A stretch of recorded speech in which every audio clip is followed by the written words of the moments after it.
Southern California, and time for the Thursday night D-Star Roundtable for November 30th, 2017. This is Mike in 6HKH, your net control. This roundtable is held every Thursday at 7 p.m. Pacific or 0300 UTC on XRF-002 Alpha and a constellation of X reflectors, including XRF-310A, XRF-555A, and XLX-313 Alpha, the latter being our 4K transcoding dual mode reflector. This is a technical net dedicated to the world of open source digital voice systems. It's a group effort, so we ask stations to participate. To do that, just key up when I call for stations. Please remember, though, don't quick key or tailgate, not good in digital systems. So I will pause regularly to let you key up, and I ask that participating stations do the same. Now, we don't take formal check-ins, and we don't do a roll call just to give us more time to talk D-Star. Net Control is online, as usual, at our Roundtable forum board. Just put roundtable.tech, roundtables all one word, .tech in the address field of your favorite browser, and it'll take you to the Roundtable forum board where you will find our real-time chat feature called the Shoutbox, which you can use to contact me, as well as to post information relevant to the topic at hand, such as links and quick notes. We ask that stations offering a web address or other document that has a web address in conjunction with their presentation to post the URL or DNS in our Shoutbox so that those listening now or later can link to the website or document location. Again, just go to roundtable.tech to find the chat feature called the Shoutbox, as well as to learn more about the constellation of X reflectors and this net. Now, at the close of tonight's roundtable, the Shoutbox, which is already somewhat full and will get much busier, I presume, will be moved to the Shoutbox history, which you can find right above the general roundtable discussion board, so that those listening later on can review what we posted and enjoy looking at the Shoutbox as they listen to a digital recording of the net.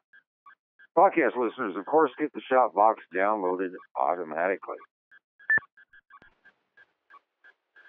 First up, as usual, is announcements. Stations with announcements for tonight's net. Please key up now.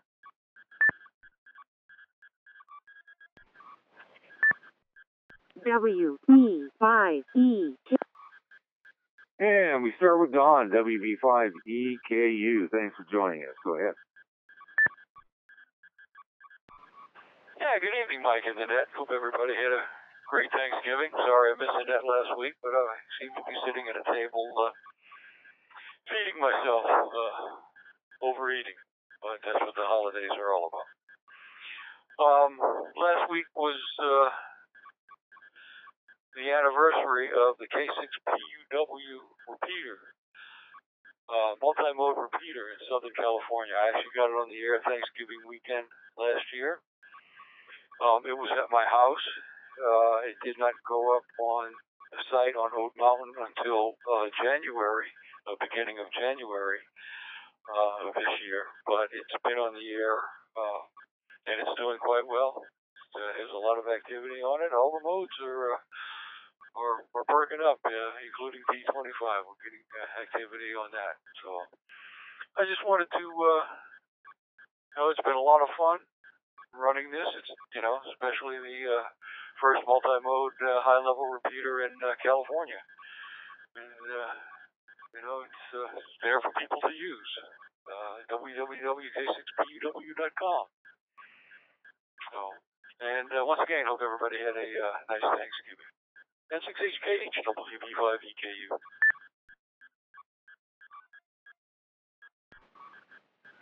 Well, congratulations, Don, on the one-year anniversary of your MMDVM repeater. I'm pretty sure it was one of the first, if not the first, serving now the greater Los Angeles basin and getting more use as every day passes. All right, thanks for joining us. Stations with announcements, please key up.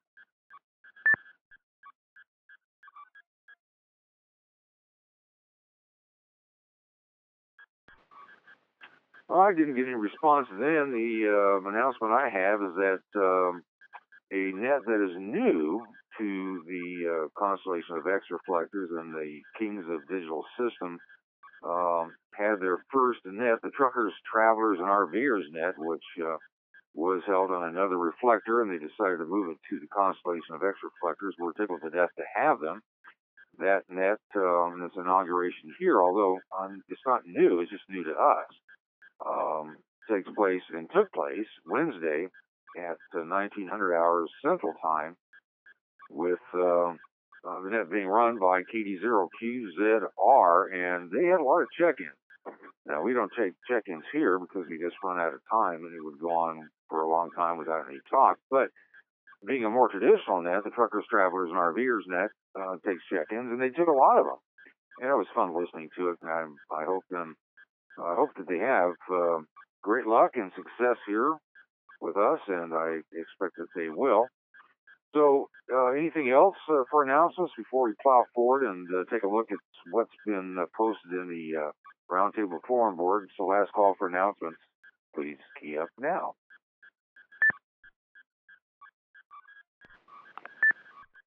KC8YQ. Hey, Bill, KC8YQL. Go ahead. Hey, good evening, Mike, and all on the net, and happy in-between holidays to you, sir, and all on the net, or pet checker enters here. Well, you might have already heard me chat with Don briefly earlier. Tried to talk with Don. I don't know what happened on his end. Maybe he can give us a shakedown on what happened to his ambient there, but been using, or actually have used David's new ambient server software on the Android device, and I know one day the DV thumbstick would come in useful for something. You guys may have talked about it already previously on the net, so this isn't really super new news, but fairly new, I guess, since he just come out. I think he added D+ just to the dashboard.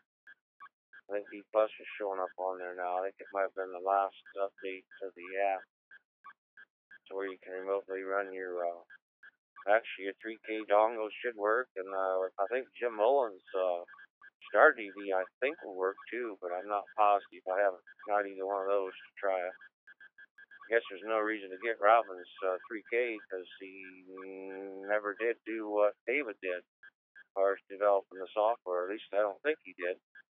You guys might be able to straighten me out on that. You might know more about that, but I don't think he ever come up with the software to control the 3K dongle. And of course, if he did, you know where we'd be talking at. We wouldn't be able to talk to you right here, probably, right?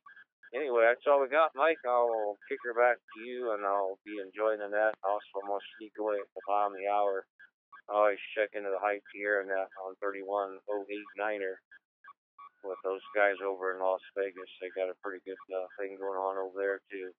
KC8YQL is back to the roundtable.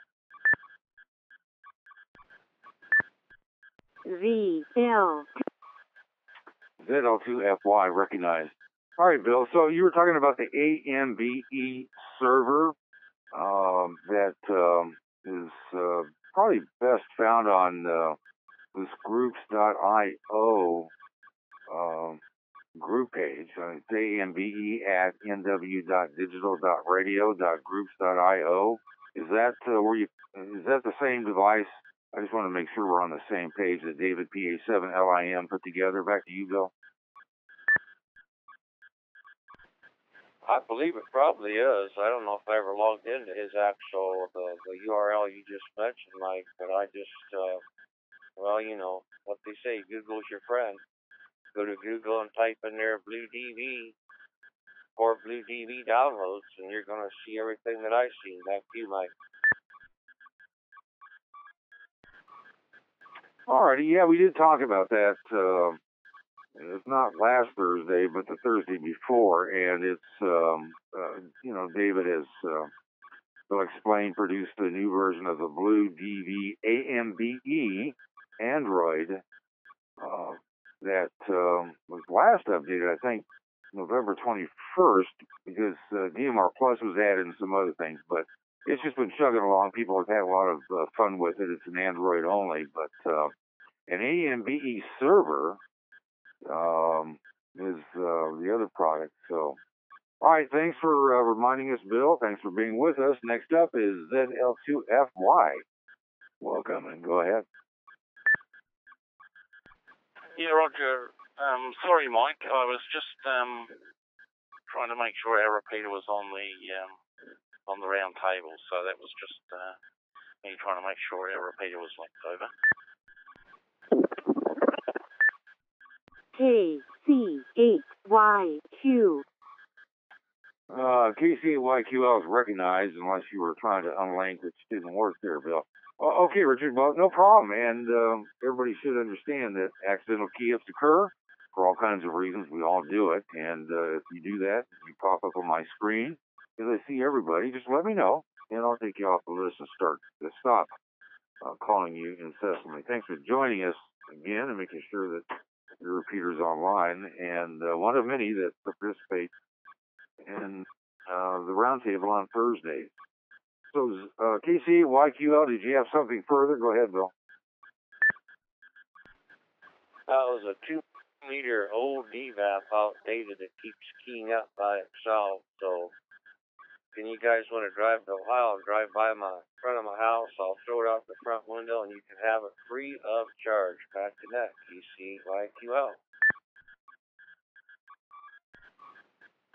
Well, you can always tie it to the post of your mailbox. I don't know if you want cars driving through your front yard trying to catch that or looking for it, especially in the tall grass, but understand and no problem. Well, let's take a look at the shout box. We've got a number of posts as well as some of the other categories on the Roundtable forum board. That's at roundtable, all one word, .tech. Probably the biggest discussion topic, and you'll find several posts from several stations, and I appreciate all of the posts concerning the loss of the D-Star 1 small CubeSat satellite. WB5EKU put several posts up to give us an update, but we also have a folder that's in the current discussions category that's right above the shout box. If you scroll up towards the top, in fact, you have to go to the top right below the click here on the Twitter follow link. You'll see current discussions, and there, N1PEB and N5WD, as well as WD9EWK, told us of the sad news that the third stage of this rocket that did successfully launch on November 28th either blew up or failed to function, and none of its payload, not just the D-Star small satellite, but also other multinational satellite products were.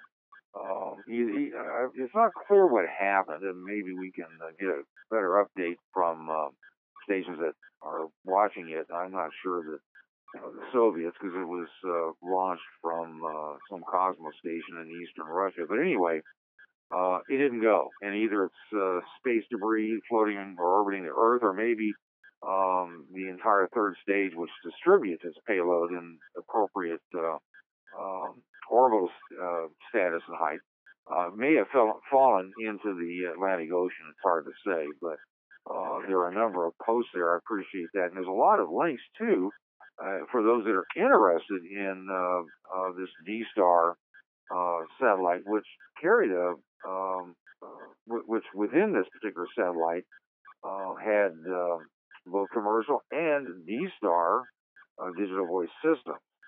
So it's just that. Anyway, I'll take stations with comments. Stations, please key up.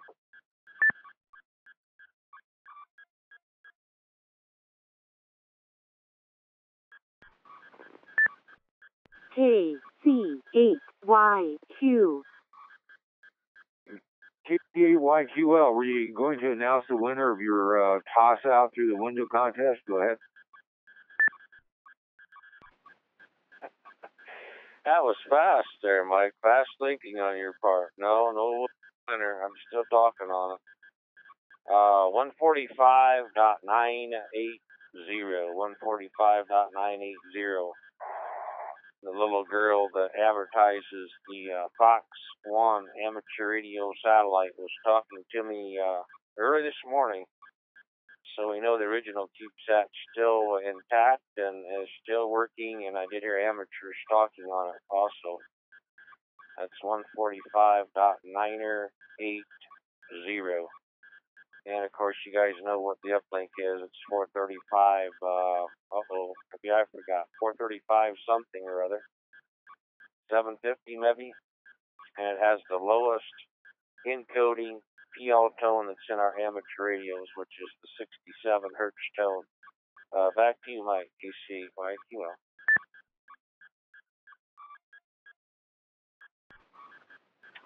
Yeah, which satellite is that?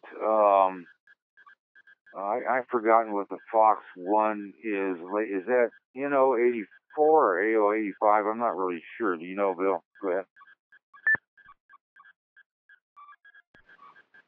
I did know. I forgot too, and I sorry because I even forgot the suffix of the frequency. I know it's 435 on the UHF band, and I know it's a 67 hertz tone. Of course, you know all that's online if you look it up. But I've been listening to this just about every night. I have the radio set there, and if there's nobody communicating on it, the little girl's voice is pretty sweet to listen to just by herself when she IDs the satellite.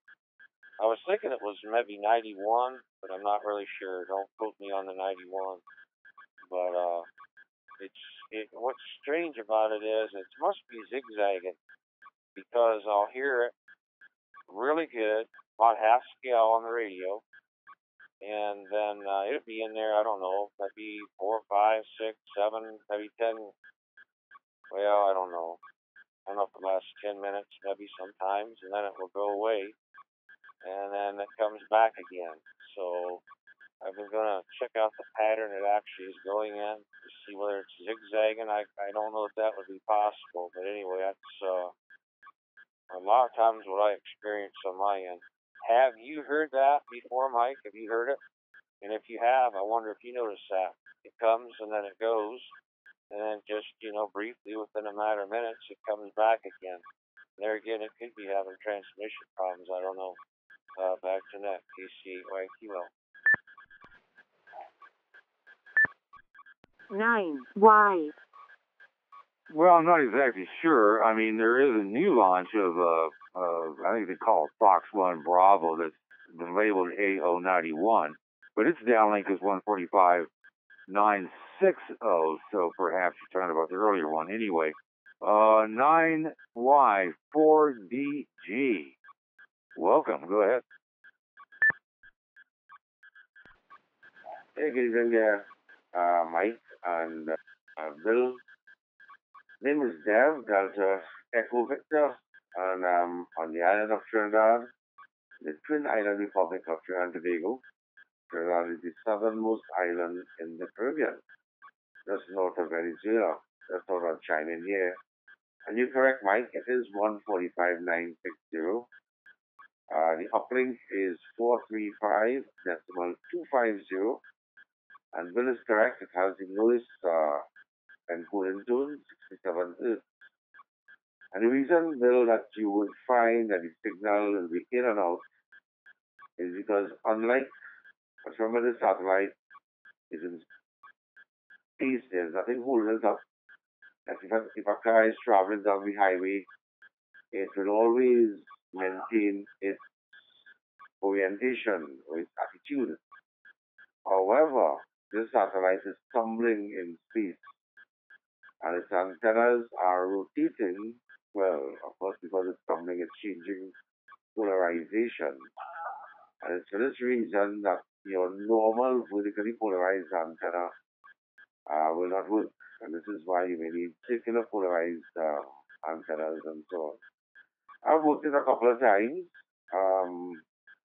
The daytime passes, it passes at my QTH around lunchtime and then around 2 p.m. And I've worked it a couple of times. A lot of activity on the satellite, pretty strong downlink signal, and you can certainly pick it up there with your handy talkie. Back to you then at N6 Hotel Kilo Hotel, 9Y4 Delta Golf. Over. All right, Jeff, thanks for that. We appreciate you joining us again from Trinidad. And yeah, I've listened to AO85, which is I think that's identical to the new AO91. I haven't heard that. I think that just got cleaned up the engineering issues and testing and whatnot, and it's available now for amateur use. So, I was trying to. Well, anyway, we're getting a little bit of field of D-Star because the point of all of this is, we were going to have a D-Star satellite up there working and usable with D-Star radios, and we had a discussion planned as a topic for tonight where several stations were going to join us and that operate satellites and have been watching very closely this D-Star 1 CubeSat that was going to, just didn't make it, and along with the rest of its payload, it's not like it's this particular satellite's fault, but we were going to have some discussion and have some information posted on the Roundtable Forum board for those that wanted to venture into satellite use on D-Star. It's a pretty exciting project. And the German Orbital Systems Company, and by the way, if you take a look at the current discussions folder, you'll see a D-Star 1 small satellite folder, and there's a lot of links and other information in there to learn about this particular satellite and its plans of operation. But and I just took a look at the website itself, and this Soyuz 2 Russian third stage that ejects, they call it looks like a tugboat type thing where it throws out its various payloads. This one apparently had 18 small satellites, and that's what failed. It wasn't able to launch from the third stage, the D-Star 1 sat and other satellites and other payloads that were multinational. But the company that manufactured this particular satellite that we were all looking at working is, obviously finding it to be very difficult, and, they understand launch failures are part of the space business, although this was a fairly new Russian space launch platform, and I don't know much about it, but they announced, it looks like today, that they will begin work on the D-Star 2 project.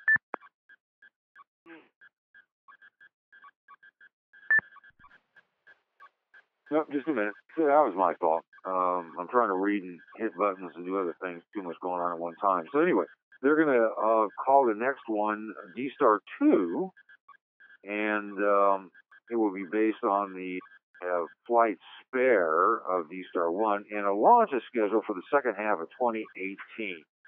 So all hope is not lost, and we'll look forward to learning more about that as that launch date draws in. So, and we had a lot of stations that were actually very interested in this. So, let me just check once again to see if anyone has anything further, or maybe knows more, or did they send a crew over to this Russian space satellite facility and kick some ass trying to get them to fix this so it doesn't happen again. I don't know.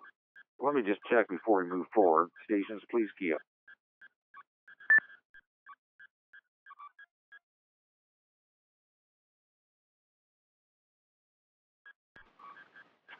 Alrighty, nothing seen or heard.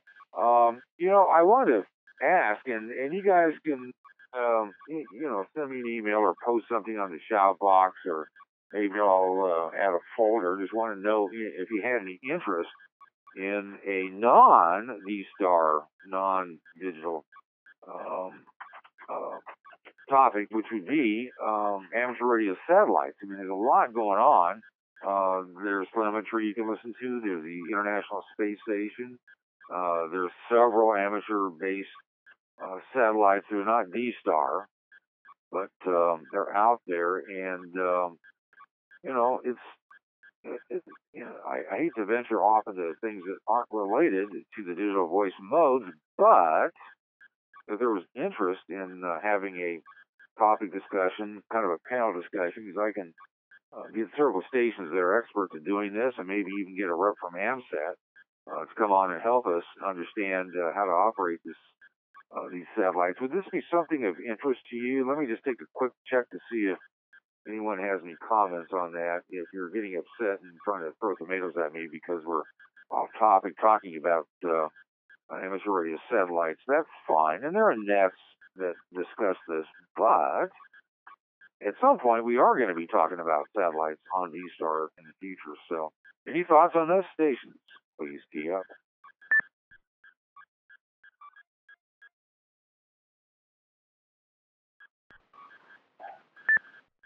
Nine Y4DG. 9Y4DG, go ahead. Hey, Mike, let me just put in my 2 cents worth. I think anything that is, heart radio related, while it may not be specifically digital voice or whatever it is, it's still technology that I think we hams would really benefit from, more so since the technology of D-Star satellite is somewhere a little bit under the horizon, or it's part of the horizon. Um, Understanding the basics of satellite communication is extremely important. For example, you have actually I'm very, very involved in satellite communication, so wouldn't mind assisting in this department. We have the full orbiting satellites and the geostationary satellites, and being able to track it, get the decapitated events, and all these things are necessary. These satellites is not like your television satellite that you have a dish up and it's there 24/7. It's going to be tracked.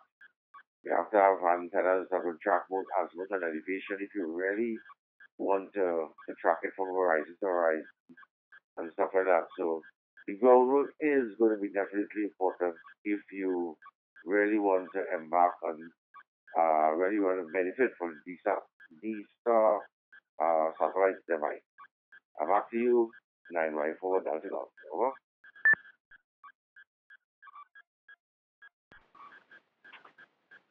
All righty, yeah, no, and there's it's new business to some, to others it's not, and some have operated some of the Oscar satellites a long time ago, with, for example, the AC-726R and other equipment, and aren't operating now. Some that, like me, sit on D-Star digital voice modes and haven't thought much about the satellites. It's just not a lack of interest, but with the D-Star 1 CubeSat, hopefully being in operation by today, it renewed my interest in it, and there have been some inquiries about operating satellites in general. What is it that AMSAT does and that sort of thing. So, all right, well, I'll ponder that and see if we can get to it. If anyone wants to comment on it or let me know what they think, and if it's a good idea or bad idea, you can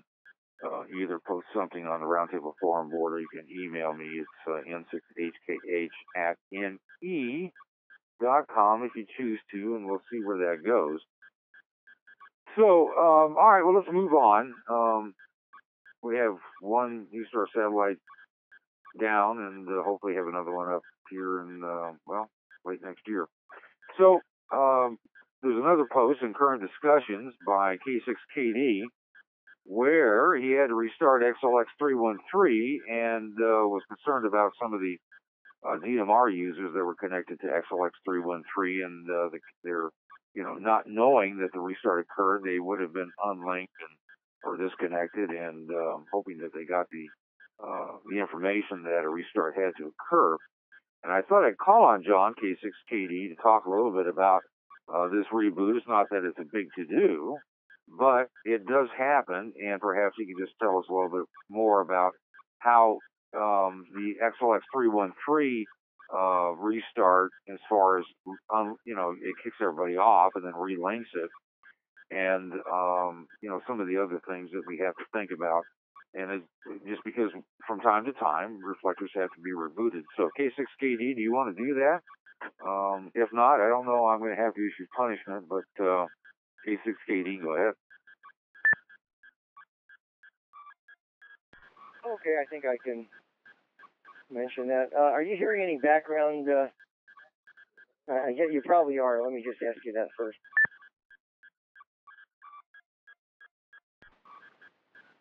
I hear everything.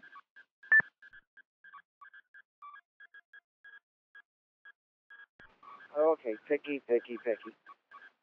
You can't hear it now, I bet. Anyway,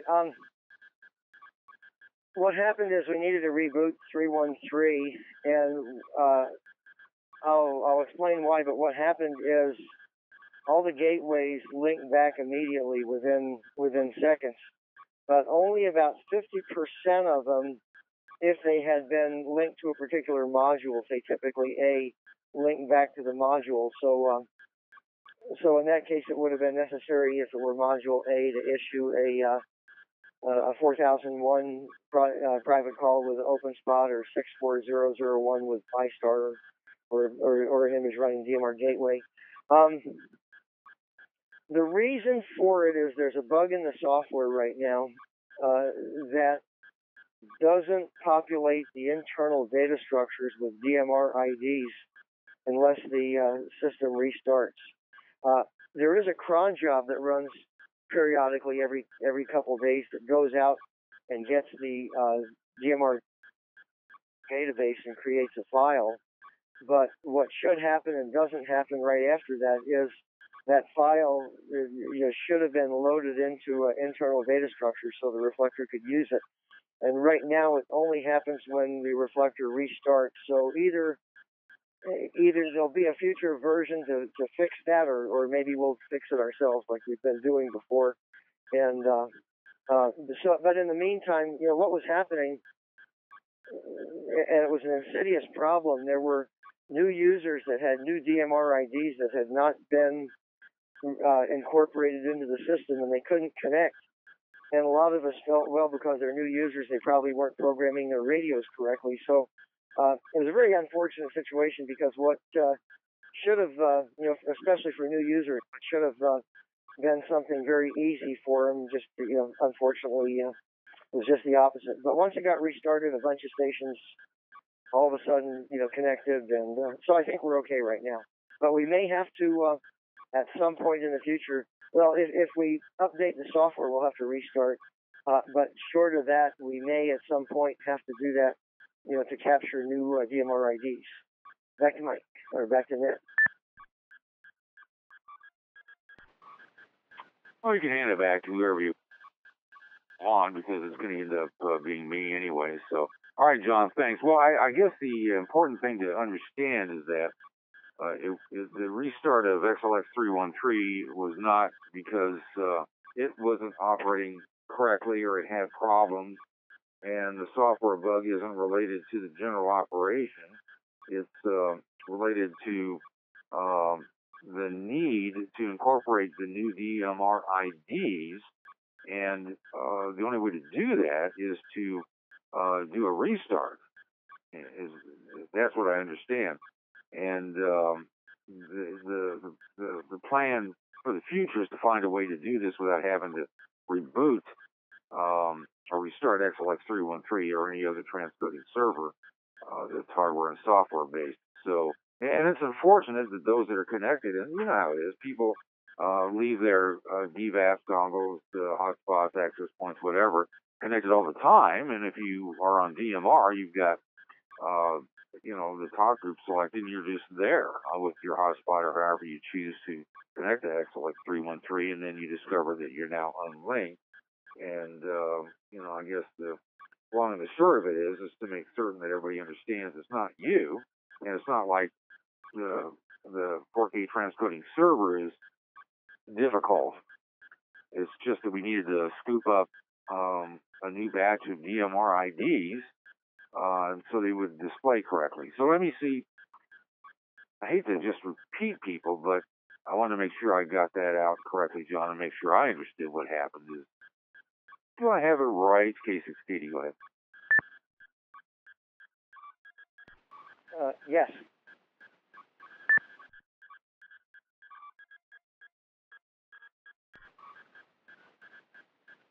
Good. All right. All right, John, thanks. Anybody have any questions about this? Did you get caught up in it trying to, reconnect?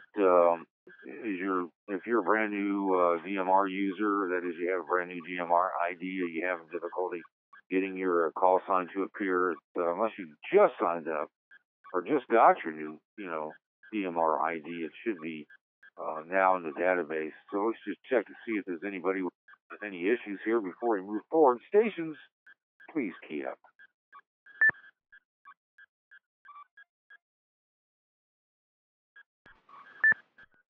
K6KD. K6KD, go ahead. Okay, well, I just wanted to emphasize that the gateways were not booted off the server. They stayed on the server, on the dashboard, but sometimes not linked to a module. So my recommendation is if you're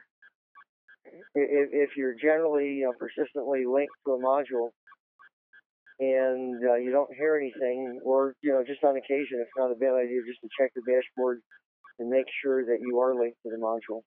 So anyway, that's it. Back to you, Mike.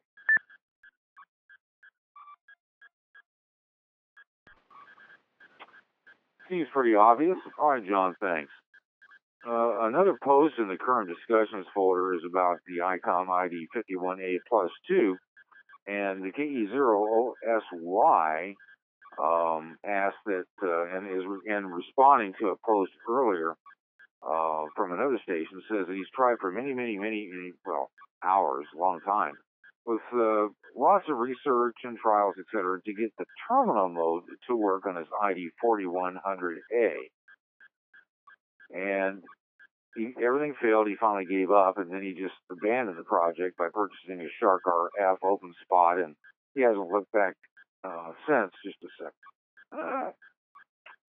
He hasn't looked back, which is good for him, and so he's not really bothering. But he does bring up a point that connecting to the terminal mode on either the ID 51A plus 2, which is the folder that this is in, and as well as the ID 4100A, requires a little bit more than just simply, turning on terminal mode. And I thought that we'd spend just a brief time doing two things if the station could describe the procedure by which you have to register on a G3 gateway in addition to your current registration on a D-Star G2, G2 gateway, I guess. It's not quite that, but anyway. Before you can use it and what you have to go through, as well as why terminal mode is not a good idea. I understand it's a feature of the radio, but then that's one of the reasons why we keep scratching our heads over features that nobody wants in some of the, and specifically the two new ICOM radios. Station, please key up.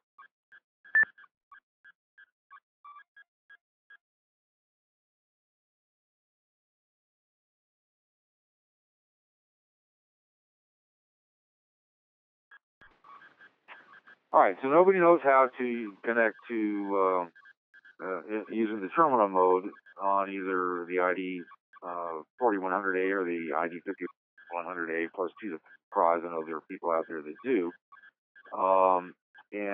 I guess maybe what I should ask is that if somebody just wants to, post a reply in this particular post in the current discussions folder, just for the sake of letting the station know that it does in fact work.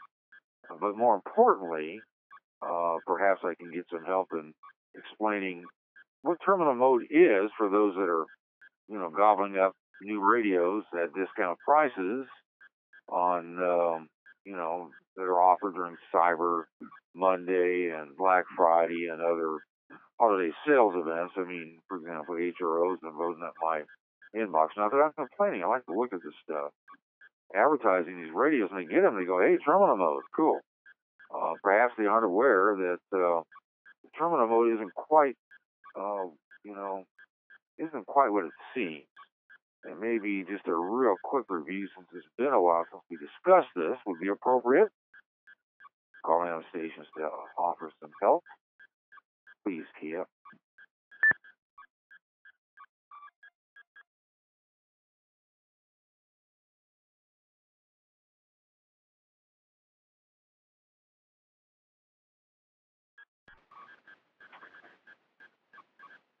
Alrighty, well, I guess we'll pass this by, and maybe we should just not discuss it because it's not a good mode, but it does work, and it's just of no use. But I'm not going to get into it because that's not my job.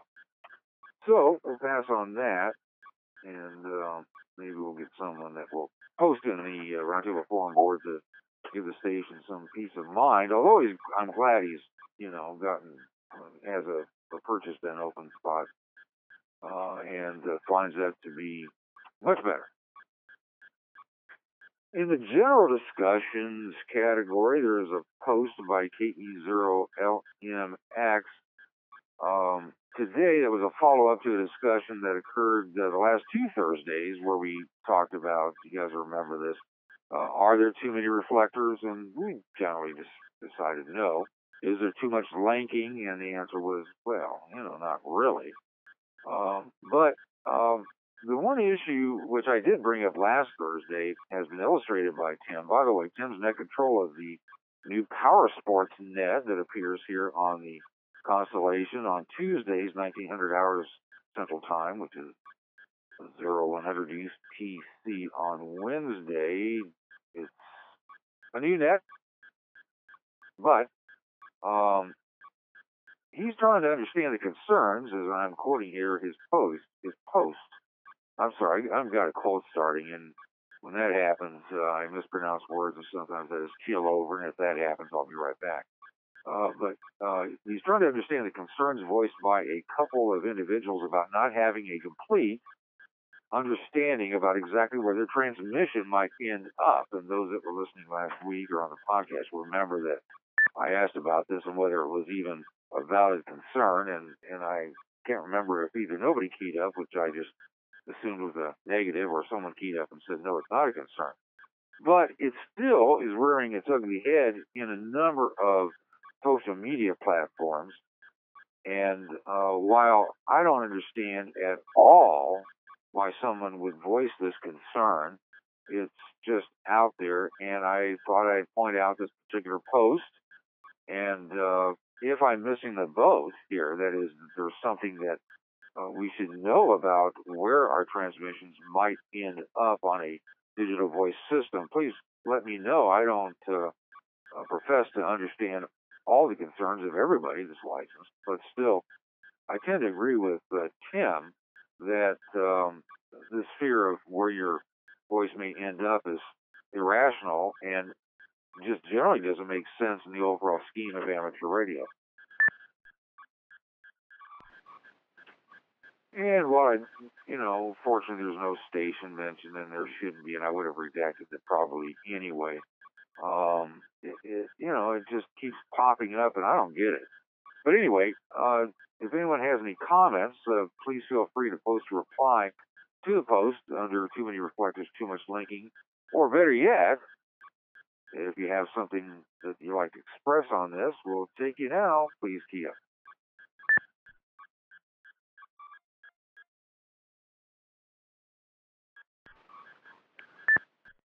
KE0LMX8.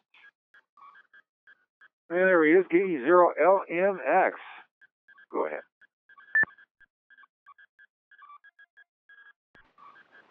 Well, good evening, Mike, and good evening to everyone on the net.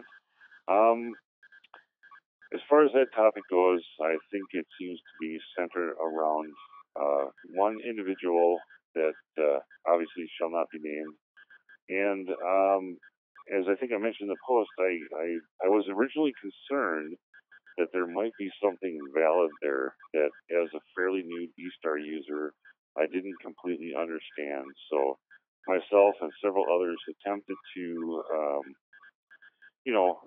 try to get the person to divulge exactly what the concern was, because it could be valid. Because I don't know everything there is to know about V-Star, and I don't know, everything there might be a concern for. So we kind of hinted around and tried to get the person to divulge what it was, and at this point, it seems there isn't really a clear rationality behind the statement.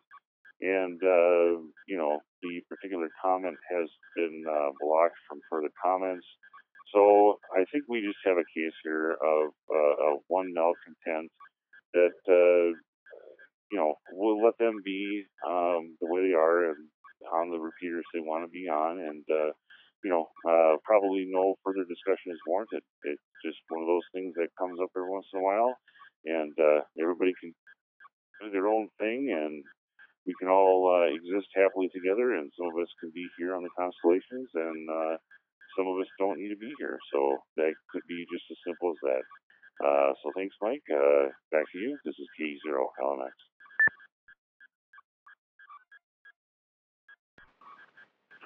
Well, having been on D-Star from almost the very beginning, I can't claim to be one of the very first to use the mode, but the argument that that station made doesn't make any sense to me. It is, and I don't want to go over old territory. We did talk about this last week, but I agree with you.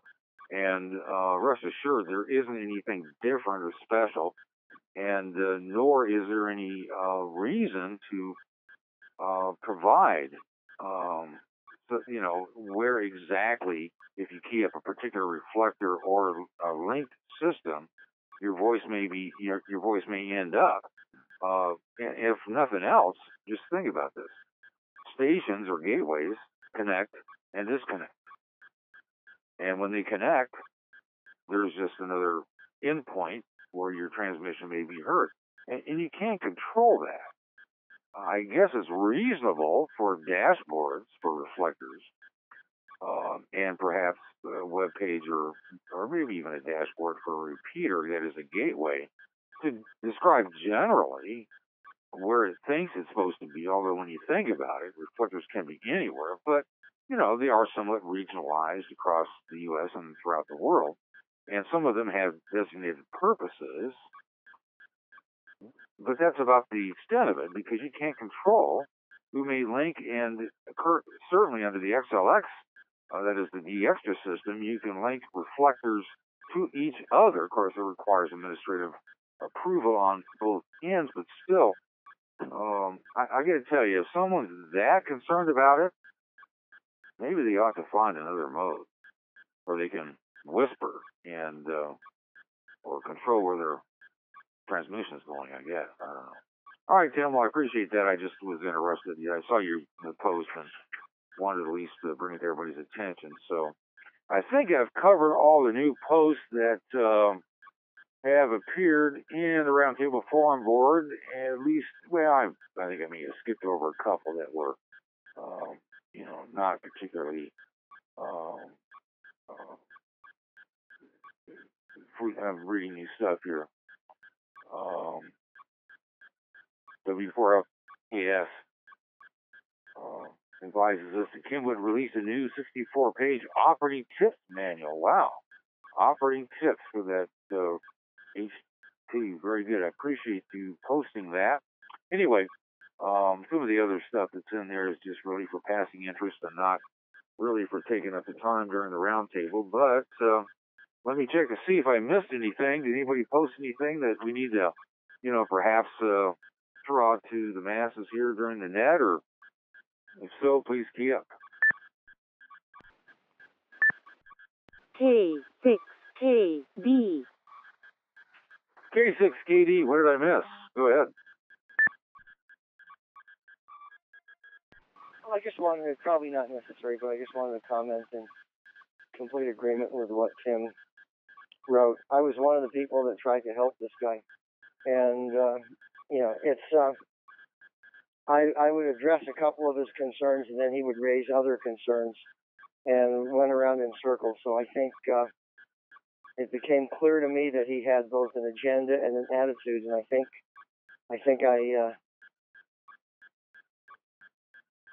I know what the basis is.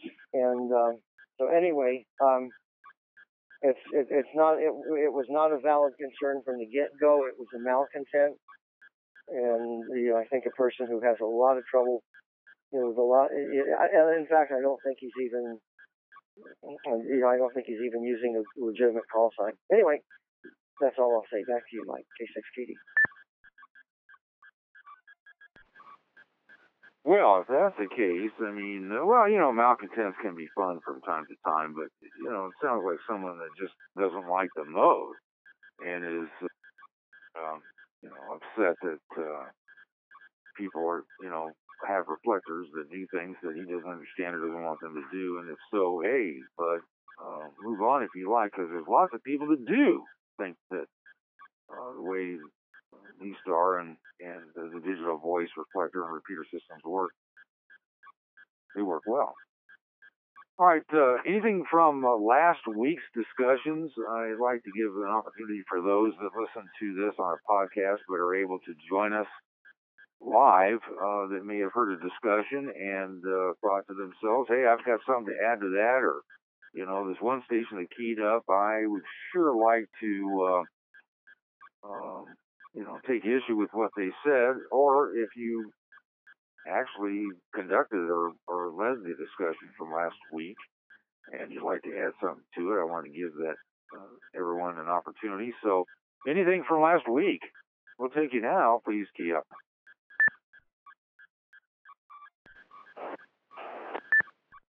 KB0QZR. PD0QZR. Welcome, and go ahead.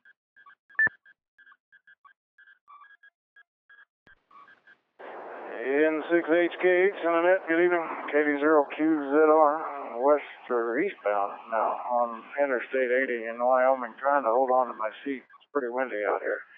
But, Mike, I just wanted to touch base with you. Last week I posted in the shout box when I was at home about net neutrality and how it's going to affect digital radio. Didn't know if you had any time that you were able to do a little research on that. I've done some. I don't understand very much of it. So I thought I'd throw it out there and see if anybody else had any information, or if you were able to dissect that whole thing on your own there. Appreciate you guys taking care of that situation as well. Grumpy Gus over there apparently doesn't like what we're doing here, but I think, as you stated there, Mike, most of us, a lot of people do. So thanks for all you guys' work here on the Constellation and giving us truckers, travelers, and RVers a place to hang out. We do appreciate it. Back to you there, Mike. PD0QZR.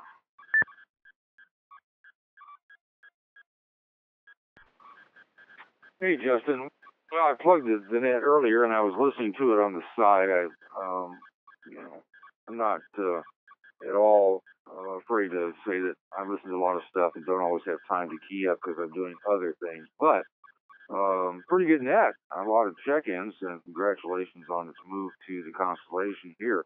As far as the net neutrality, I pulled some articles. I started Googling it, putting it into a folder, but I didn't have time this week to read through it. I know what it is, but I'm not sure that I understand how it would affect amateur radio. But this would be a fine time to take it on, and maybe you can express some of the concerns you may have, even though you may not, as many people may not have a full grasp on its implications for digital amateur radio. But and let me just read your post so that everybody, this is a post from last week, 11/23/17. It would have been in the shout box, so don't be looking for it because, well, actually it's in the shout box history, so you could find it there. But Justin wrote Thoughts on how net neutrality will affect digital amateur radio.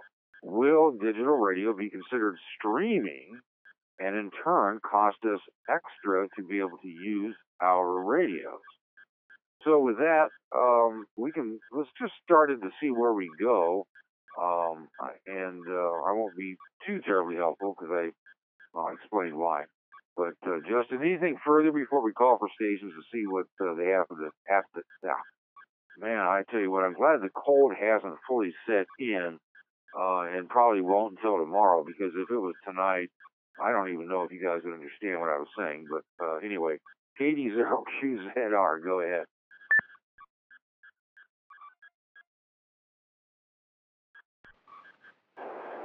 Well, as I said there, Mike, I don't fully understand it myself. I've read very little on it. But what I was reading last week during the net seemed to be that our internet providers would be able to determine how we access the internet, what we see when we access the internet, and how we use it. Versus the way it is now, you just Google whatever you want, and like our devices, our open spots, and all of that sort of stuff. You just connect it, you know. So I wonder. Basically, my biggest concern would be for situations like myself, where I'm mobile 95% of the time here in the big truck, and I use my hotspot on my Verizon phone to be able to talk on D-Star and DMR. So I wonder how that's going to come down the pipe to affect us using digital radio. You know, if we connect to a hotspot device with something like an open spot device, will that be considered streaming? Therefore, they'll be able to say, well, if you want to stream, you're going to have to pay $5.99 an extra a month in order to be able to use that device. Well, that was my biggest concern out of what I got from what I read last week. And like I said, I don't know very much about it and don't understand much about it. So that's kind of why I was looking for input there. KD0QZR, back to net.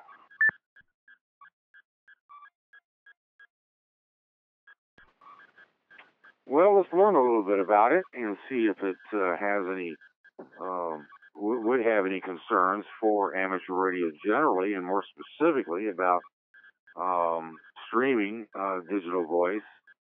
Stations, please key up.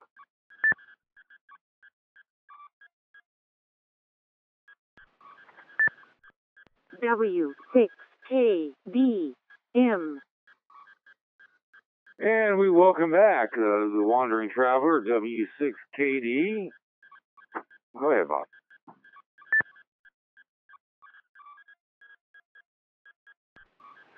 Hi, good evening, Mike, and everybody on the net. Yeah, I survived the 12 days of Thanksgiving. I was down at my youngest son's place, and had my wife and my daughter-in-law and 2 generations of her family who all can cook. And we didn't just have Thanksgiving. We had Thanksgiving every day for about a week and a half. So I went to the gym today, and I'm paying my penance now for it. Anyway, my understanding on net neutrality, I've not seen any discussions that suggest that internet companies will charge the end user for 2 different types of services. Most of the stuff I've read, and maybe I'm missing a big piece, but it talks about charging high volume providers that need either to pump a large amount of data or that need a very consistent, continuous stream of data, something like VoIP, high quality VoIP, or streaming, obviously streaming movies, something like Netflix or whatever. And the idea would be that they would charge those companies a premium to give their traffic higher priority along the network, and mostly on the backbone infrastructure, not so much at the user level. And ultimately, that's going to result in charges are always passed down to the customer. Let me change hands here.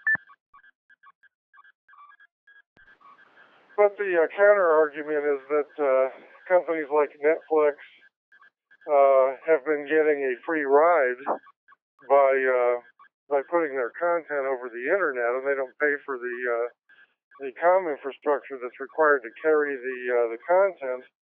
And there's good arguments to be made both ways. At least, when you look at it from that particular perspective,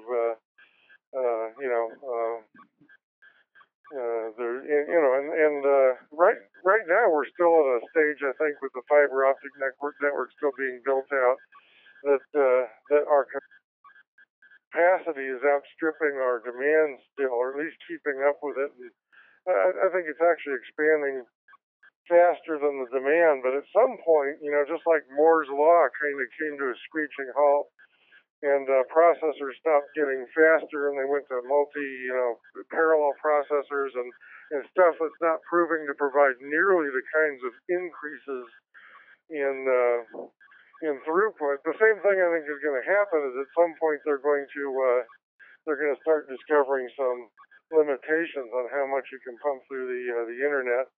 And then it's going to become an issue as as all the different kinds of services and stuff start competing for it. But I've not seen anything though that suggests that your local telco is going to look at the traffic that you're sending across there. Particularly, I just can't imagine something as low bandwidth as a D-Star stream running afoul of any kind of mechanism like that.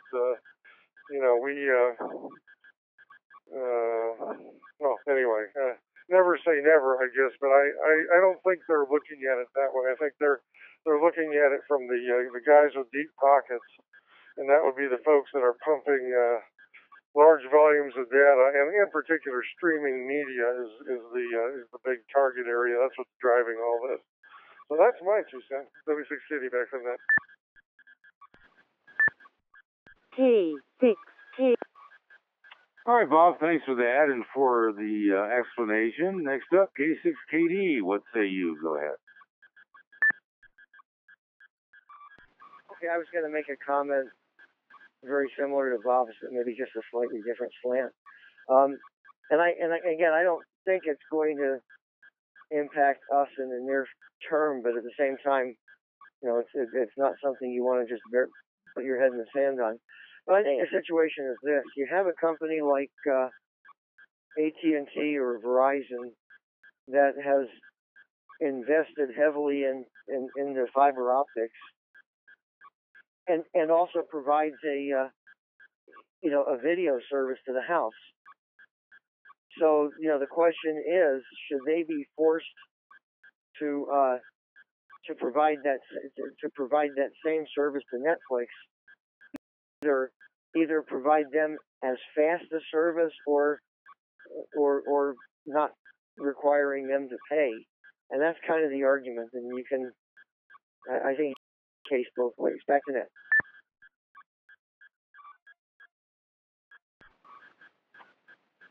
Yeah, so far in the little bit of research that I've started, I don't see the connection to amateur radio, and especially in light of the limited bandwidth that we use when streaming digital packets. Packets are digital, but still, I'm not sure that there's going to be any application, unless in theory, they're going to look. The internet service providers are going to try to charge as many people as much as they can, and perhaps some of the free data that is a no-charge data plan in conjunction with your cell phone service might start disappearing. I'm just guessing at this. I don't know. So let's continue on with this. Stations, please key up. KE0LM. KE0LMX. Go ahead.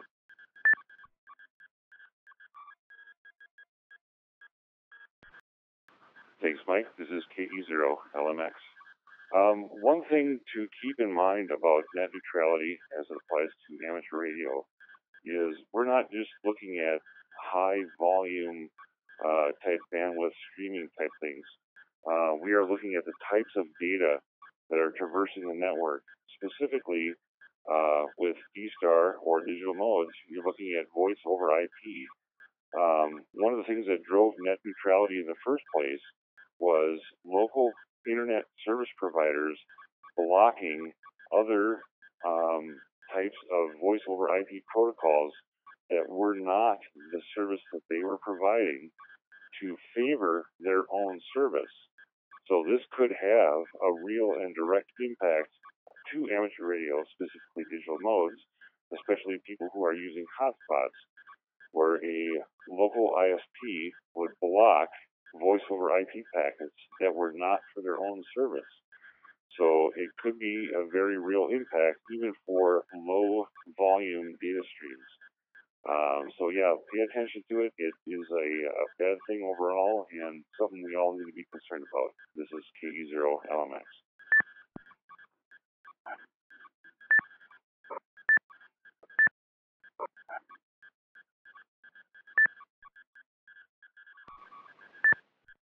W6KBM. All right, I've got a whole bunch of Kievs from KC8YQL, just short of beaconing, but I'm sure he's not doing that, and also W6KD. So let's see what KC8YQL has to say, and if you're trying to get aboard here, Bill, go ahead.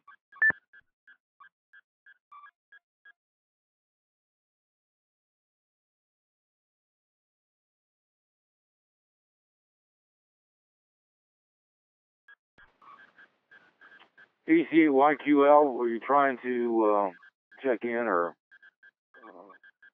participate in the roundtable? If so, go ahead. Well, it wasn't me, but it was me. My ambient server just went bananas on me. I looked up at the screen and it was toggling on, off, on, off. I thought, oh my Lord. Right in the middle of good old Mike Snap. Man, is he going to put a hit out on me? So no, it wasn't me, but it was me. But I do got a quick comment on the gentleman's cellular stuff there. I've been using cellular data wirelessly at my home PTH for about 10 years now. And don't forget, a virtual private network is your friend, just like Google. Back to you there, Mike KC8YQL.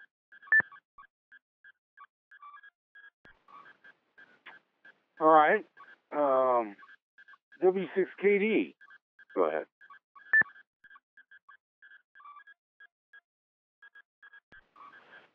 Yeah, just a little technical banter on this. You know, the VoIP packets typically have a quality of service, a QoS setting that's in the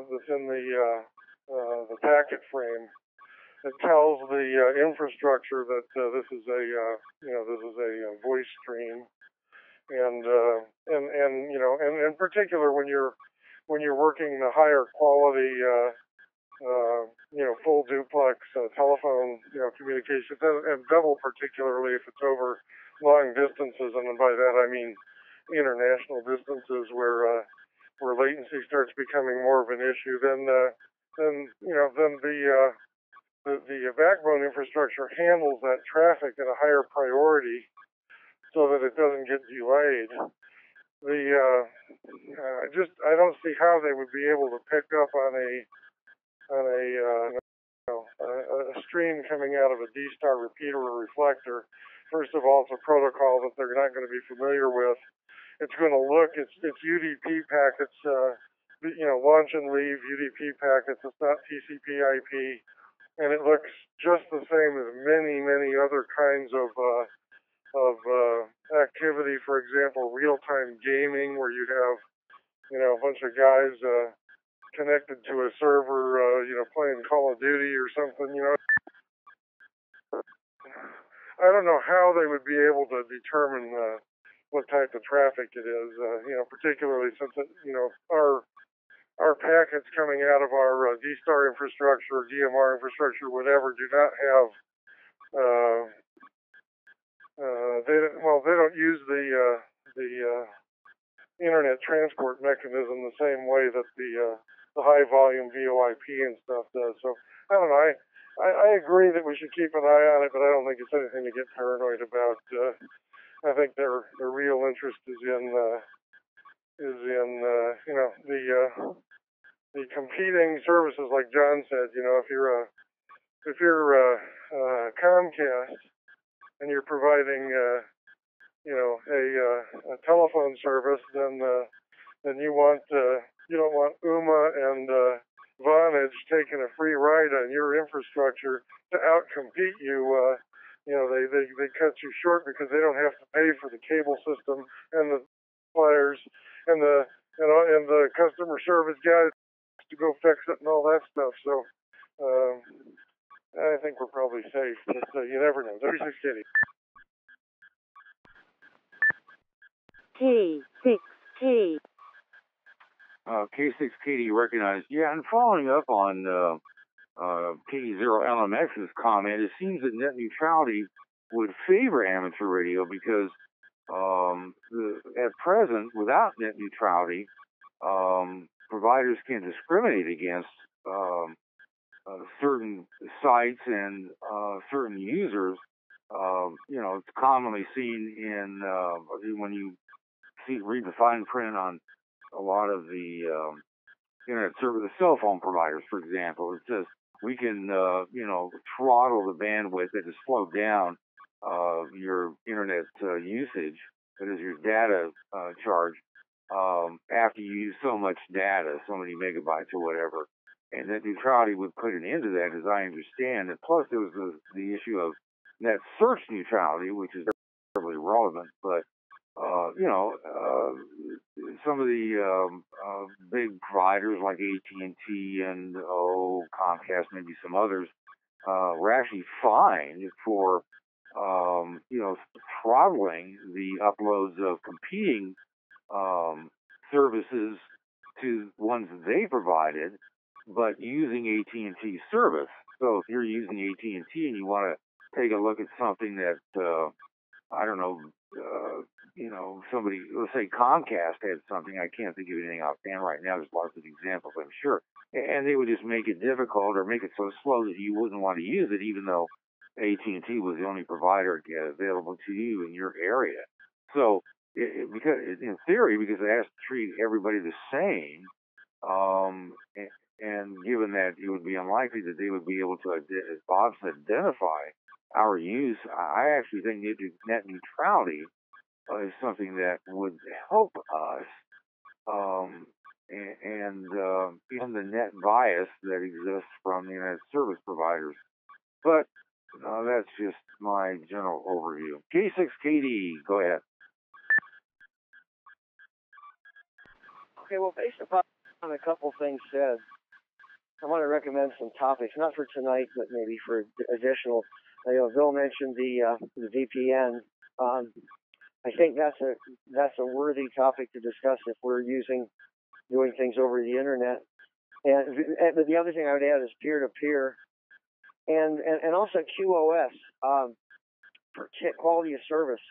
And I think that may be particularly relevant for an amateur radio operator dealing with a router if you have other people in the house that might be downloading games or streaming movies at the same time you're trying to talk on D-Star or DMR. I don't believe that QoS is implemented on the internet itself, outside of your router, because if that were the case, everybody would turn on the QoS, try to get priority over the internet. So I may be wrong, but the last I looked, I think that was only a router type thing. But anyway, aside from that, I think it might be an interesting topic for another night. Back to you, Mike.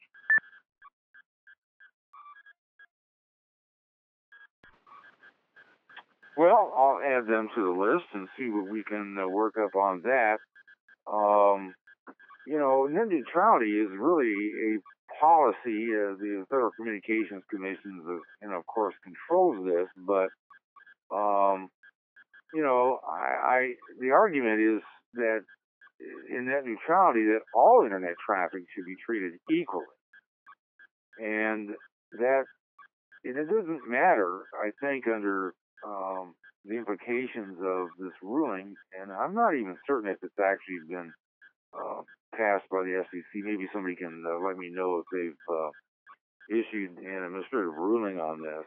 I haven't gotten that far in researching it, but in theory, if that did occur, it doesn't really matter whether you're, downloading emails or huge audio files or even super huge digital video files. They can't, because you're downloading huge, band hogging games or videos that we now, under the contract we have with you end user, we're going to throttle it down and make it slow because you're not gaming, you're not paying AT&T, for example, enough money for us to, let you use somebody else's service. But if you use, of course, AT&T service, we wouldn't have to slow you down. So it seems that the so-called open internet, or equal treatment of data and web standards and all the stuff that goes along with it, would be helpful to us, as opposed to how it is now, or maybe how it was until the SEC ordered enforcement and net neutrality to change their policy to that. I'm not certain what the end result. I know that they're debating it. Anyway, maybe somebody can tell us the status of it. Maybe net neutrality isn't even an issue anymore, but it's all over the internet, I'll tell you that much. Stations, please key up. K6K. K6KD, go ahead. Okay, well, this is more relevant to net neutrality. I've wondered to what degree, organizations that have the wherewithal to look out for our interests are, staking a position. The organization that comes to mind is ARRL. And I may be wrong, I may not be looking in depth, but it doesn't seem to me, and I could be completely wrong, but just from what my looking, I don't think ARRL is doing anything to our benefit, because I think they are so focused towards RF. The one organization that is a resource for amateur radio is W5YI, which is one of the the VECs for amateur radio, and they seem to be involved. But I'm just wondering if, I guess it's related to net neutrality, but do we have any organization that is cognizant of that and looks out for our interests? And I suspect the answer is no. Back to net.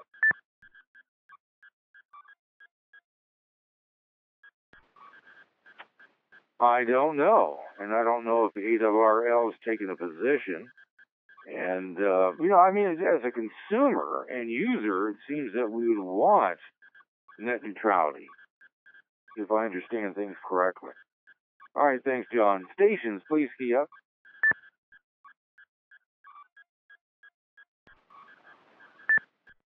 KE0L.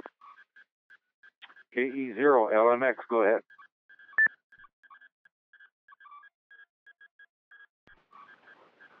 Yeah, just a couple of additional comments for worrying about the D-Star data stream. There's two important things. Well, one important thing you need to remember. NBAR, Network-Based Application Recognition. So ISPs are no longer just looking at source IP and destination IP and source port and destination port. They are actually inspecting the payloads of the packets to identify the application in those packets, because they realize that anybody can use a non-standard port for transport, and so they're examining the packets to make sure what the application is there. So even if you think that you're sending data over a non-standard port, they'll take a look at that and they'll do inspection of that traffic, and they'll apply their restrictions or throttling to the application rather than just a source and destination IP or port. And secondly, as far as John's comments about QoS, that is absolutely true. Most internet service providers are stripping QoS markings as they come onto their network, unless they are made by their equipment. And I can attest to that because everything leaving my network is marked as EF, express forwarding, That's the highest QS priority, and it doesn't get any preferential treatment whatsoever. That's all I had. P0L. Back to you, Mike.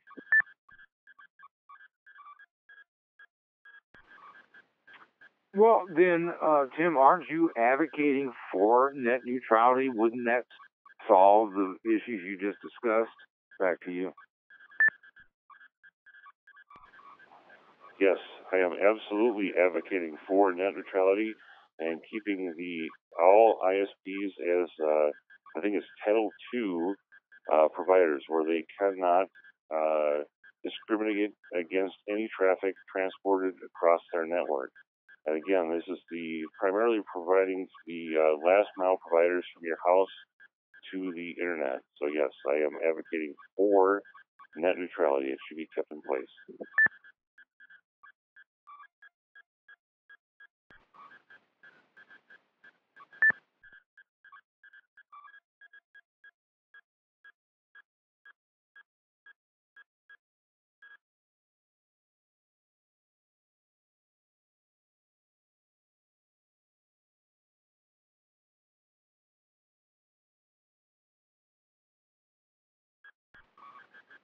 N6MUD, I caught your call sign as a double, but are you trying to participate in the net? If not, just let me know and we'll move on. N6MUD, go ahead. Hey, Mike, sorry about that. I didn't hear you come back there. I just want to make one comment about net neutrality. I'm definitely all for it. However, if they do not implement net neutrality and they start actually, putting favorites with various ISPs, is one way a lot of people can get around that is with VPNs. Create a VPN between 2 points and encrypt the traffic, and there's no way anyone's going to figure out what packets they are, what they're doing, or anything like that. So that is one way around it that, at least currently, that you could implement to get around some of the inspection of the packets and what have you, if it comes down to that. Back to net, great net, Mike, N6MUD.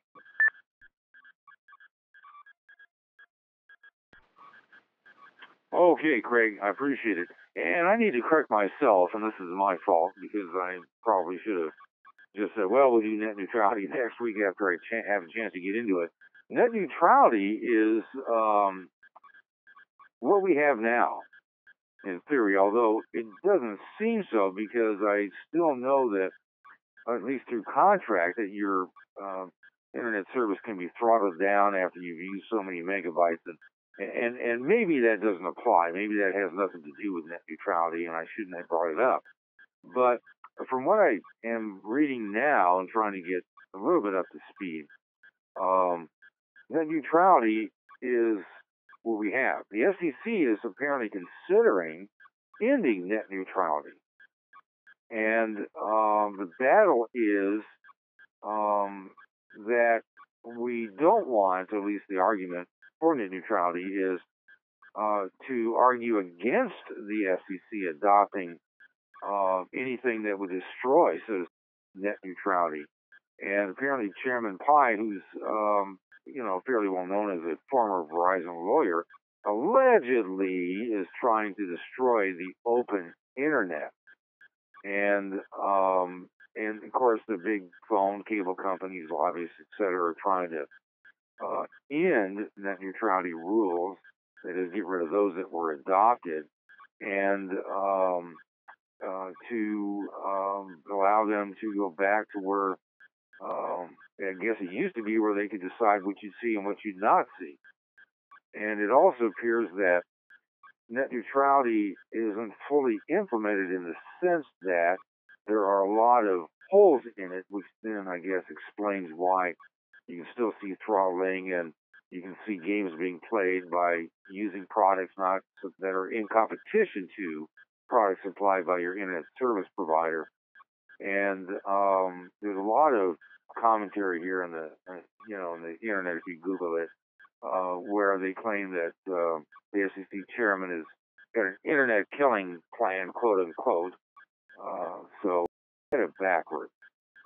So we have existing net neutrality rules, and the FCC is trying to get rid of it. So the issue would be, do we want to keep it as it is, or should they get rid of net neutrality, would that adversely affect amateur radio? That's probably the better way to phrase this argument. So, with that in mind, any comments? Stations, please, Kia. K6KD. K6KD, go ahead. Okay, well, I just want to be devil's advocate for just a minute. You know, sort of just I'm not really on the other side. Get banished from the net and banished from everywhere.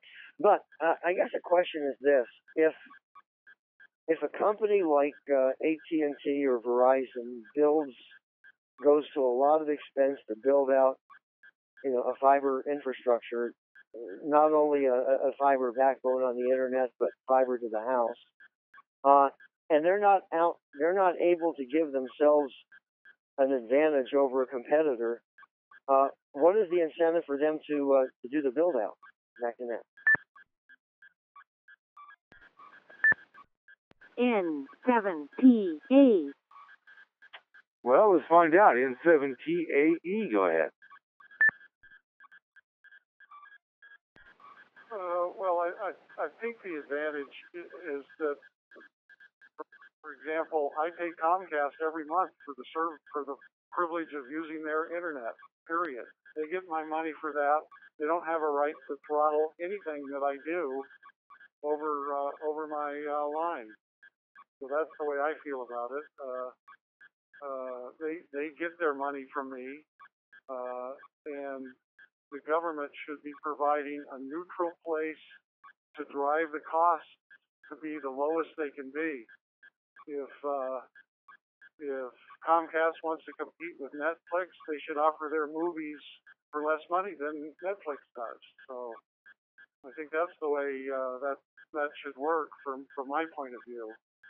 Back to you, Mike. This is N7TAE. W6. All right, Tom, thank you. W6KD, go ahead.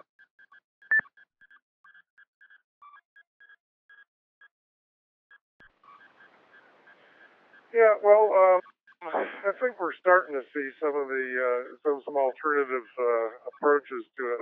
Comcast, in particular, at least here where I am, now has a 1 terabyte cap, monthly cap, and if you go over that, then you start paying extra for the additional bandwidth.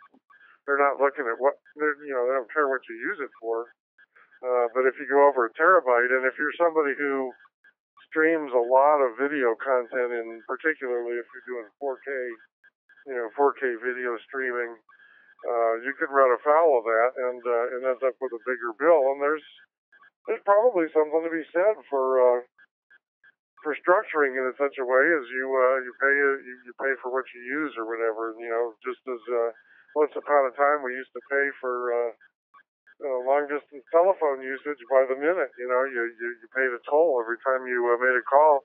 I can see that maybe the other side, the solution might be that everything gets to ride equally with everything else, but the end user essentially pays the toll for however much data he uses, and there's a certain sense of fairness in that for the folks that are providing the connectivity, because the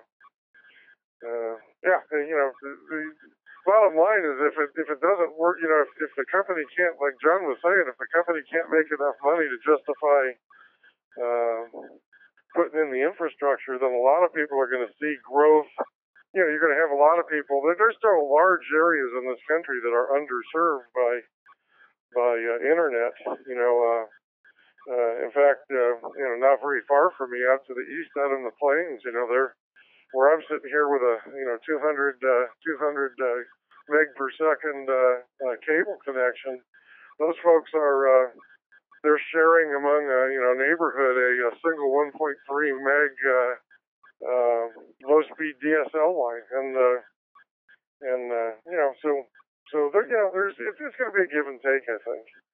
But the bottom line is there's there's no such thing as a free ride. And the thing I fear the most, honestly, is that, as my dad once told me, he says, always be happy that you don't get as much government as you pay for. Is that once the government gets involved, they're going to screw it up, no matter what. Back from that, 36KD.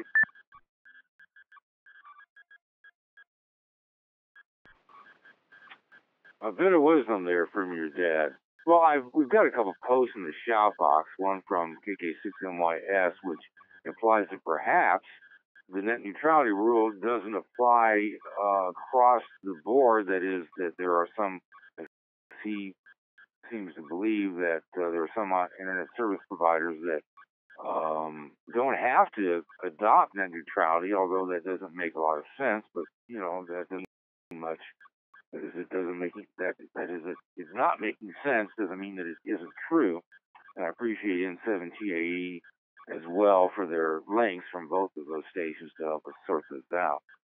So, all right. So, anything further on net neutrality and its application to amateur radio, and what would happen if it went away? Would we be harmed here in the digital world, or should it stay the same? And you know, frankly, if the big ISPs are pushing to get rid of net neutrality, their argument, as Bob suggests and John as well, would be that, look, you want innovation? You can't make everything equal. You want us to expand our services and stick our necks out, financially speaking, to provide internet service to those that perhaps won't pay for that infrastructure and won't invest in it, then you got to give us some help, FCC, and not force us to treat everybody equally. We need to make money here, would be the argument. All right, so further comments on this?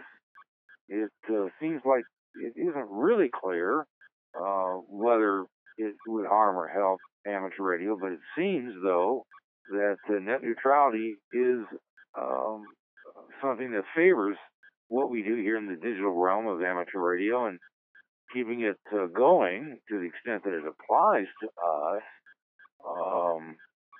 would be a good thing.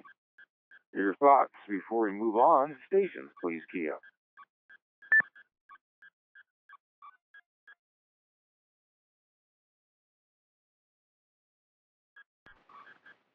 Alrighty, nothing seen or heard, and we appreciate Justin bringing this topic to our attention, albeit from last week, and we'll see where this goes. Let me just check to see if Justin has anything further, or maybe he's, spitting nails because we jumped right over what was important to him about this. Went down a different path. But anyway, KD0QZR, anything further? Go ahead.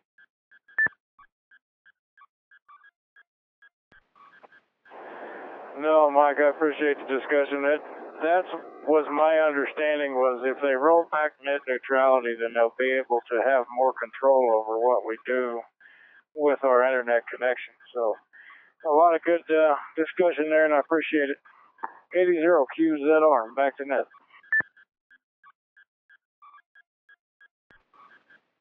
Alrighty, well, thank you for helping us out. And yeah, rolling it back is really the way that it should have been described, but this is what happens when you don't know everything. All right, let's see. We've been running about an hour and a half. Now would be a good time to, before we move forward, to take a break to see if anyone has questions or wishes to ask something of a technical nature or start a topic that is not pre-planned. It doesn't have to be related to the things we've discussed thus far. It could be, but it's our so-called open segment where, as long as it's related to the purpose of this roundtable, we'll accept it. You could have heard something on another net or reflector and not finding an answer there, brought it over here to give it a try. We've got a number of stations, as we always do, who could probably help out in a lot of your technical questions. Don't be bashful or afraid to admit that there's something you don't know, because I just got through doing just that, at least on this topic. So for the open segment, we'll take one, take all. Questions, comments, concerns, and topics. Stations, please, Kia. N7TAE. N7TAE, go ahead. Hey, Mike, I have a couple of questions about the transcoder. I'd like to bring the discussion back there. One is a hardware question, and the other is a software question. The hardware question has to do with what happens to the audio data when it goes from, let's say, DMR to D-Star or D-Star to DMR. My understanding is that comes out and is handled by software. What does software do with it on the transcoder? Is there some filtering going on or any other magic business going on? And would it, if it does come out and is handled by software, is it possible to design a board that would just handle that internally in hardware so that the audio data was never touched by software? It was just handled on a transcoding piece of hardware. So that's my hardware question. And then the software question is the source available for the XLX 313 system? Is it open source? I've got ideas about some other ways I'd like to take a package similar to XLX 313, and I'd like to start from, get a jump start if the source is available. Back to you, Mike.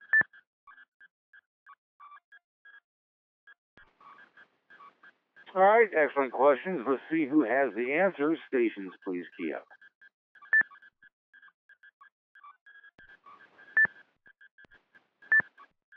K6KB.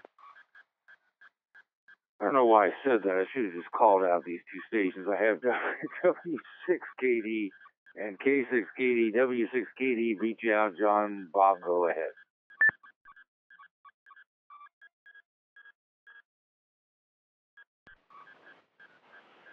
Okay, the first question, well, the transcoding server is software that supports a dedicated piece of hardware. In this particular case, it's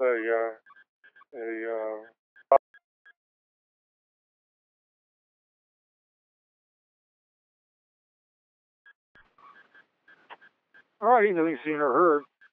Well, I've got a flyer here, or actually a printout that was provided to me about the D-Star QSO Party 2017 that came and went, and I think we forgot about it.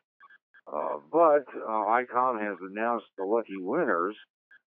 You know, even though it's ID 4100 and the grand prize, and I suppose that would be a good thing for some people. It looks like a Japanese station won it, which would be best for them. And then, of course, they've got the stainless steel thermal mugs and a ICOM logo cap and prizes that aren't terribly exciting. But there are some stations that did win these things. Those that are in the U.S. One was KE5XV and KG50NB.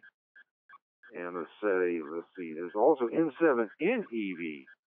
I have to admit that the majority of the winning stations have JA, JH, and JR prefixes, and they were the lucky winners. You can certainly find out more if you think that's you by going to the ICOM website, and from there, click through to the D-Star QSO Party and the announcement of the winners. Let me just check to see, did anyone win anything or get a consolation prize? Or it seems that it's pretty clear that the radio went to one winner, and the stainless steel mugs with ICOM on it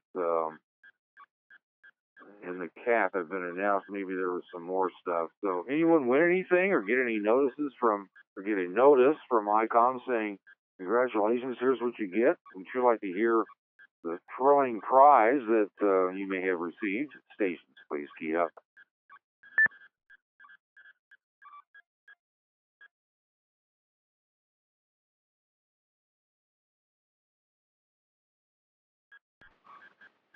Well, didn't get anything there. I didn't recognize the call signs as being anybody that regularly participates here, at least live. But sometimes you get people that that may be listening that participated. So generally, did anyone get in on and participate and work the D-Star QSO party, which is, supported and organized by ICOM. Anybody have any thoughts about it? Did you enjoy it? Was it something that was not terribly fun? ICOM reports that they received logs from 724 operators from 42 countries. So, anyone wish to comment on the D-Star QSO party and how it went? Please key up.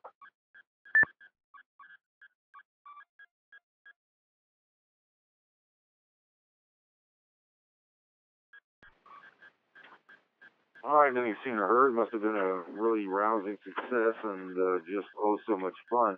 Actually, just listening to the constellation here and there, frankly, I didn't hear anybody say anything about it after it was over with. But I participated in it a few years ago, and while it was interesting, it wasn't something that I had to mark on my calendar to make sure I never left town if it came around again. So that's fine.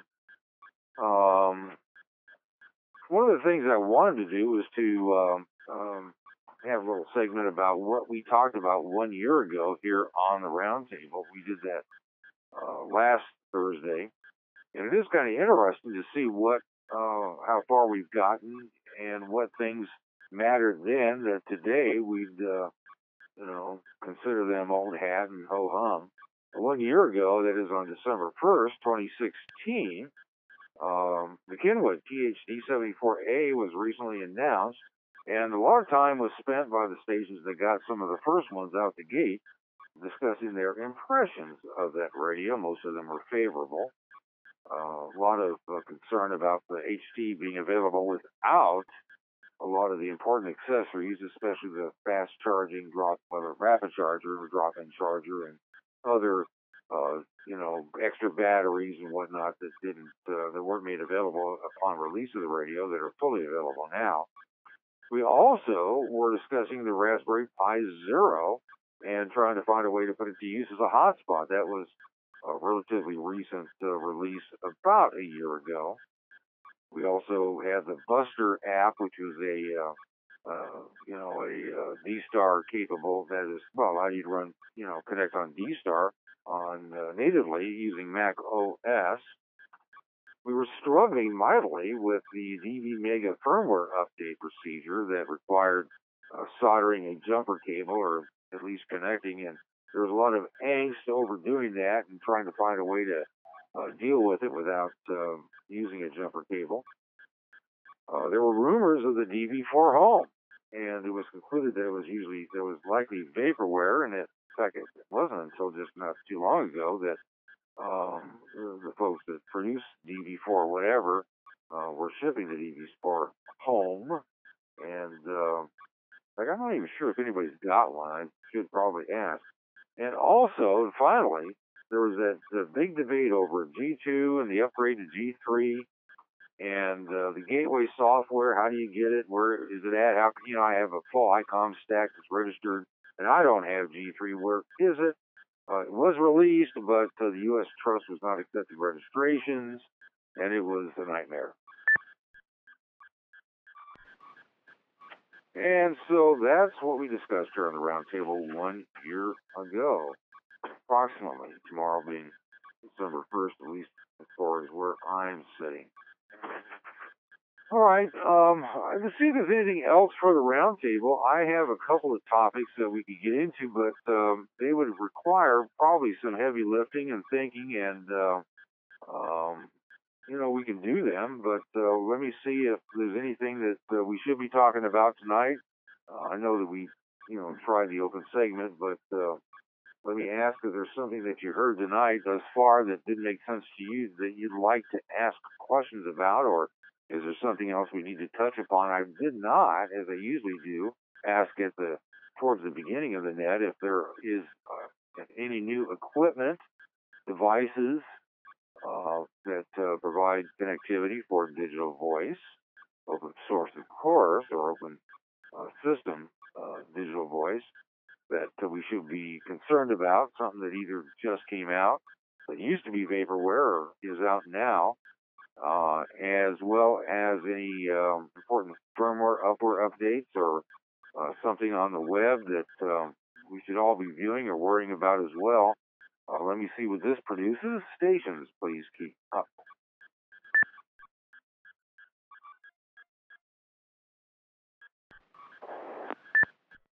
KB0. PD0 QZR, go ahead.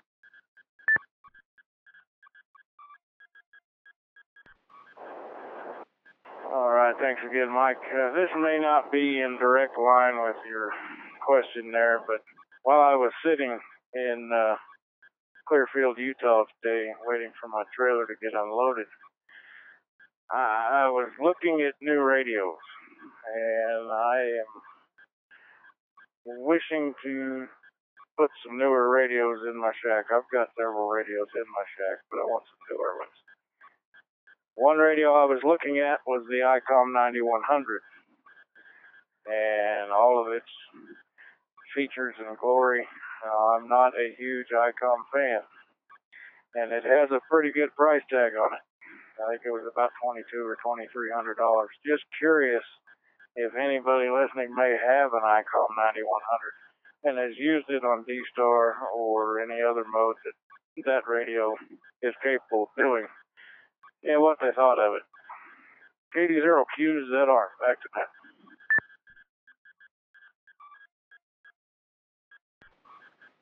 Well, that's close enough as a topic. So, ICOM 9100 owners, assuming that you have a D-Star card installed, is this a radio that you would recommend as a base station? What do you think about it? Good and bad stations, please key up.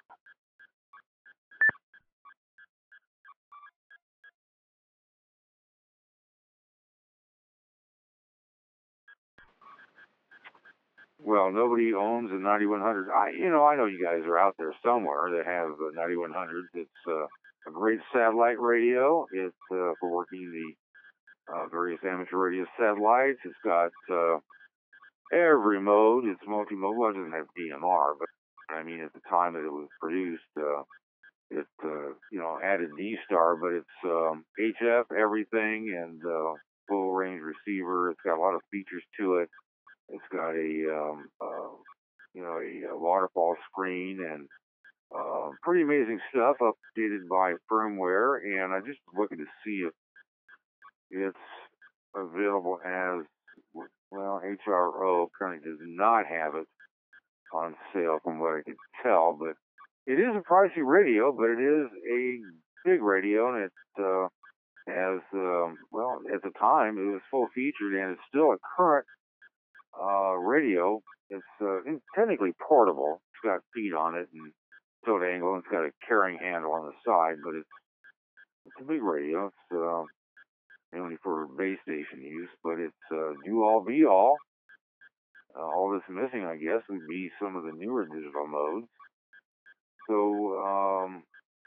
either if you have the 9100, please let's help Justin with your thoughts, or if you have investigated it and either decided to get it or not get it in favor of a different radio, let us know, and I'll even expand this further.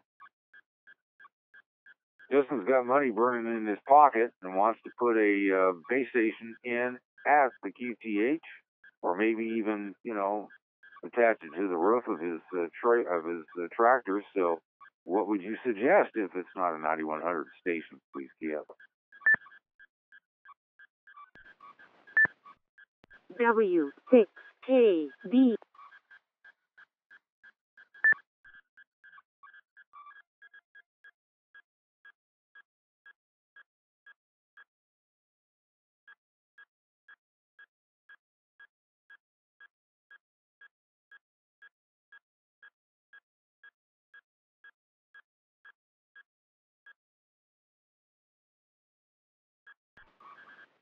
Thank you, KD7YXE recognized first to W6KD. Go ahead.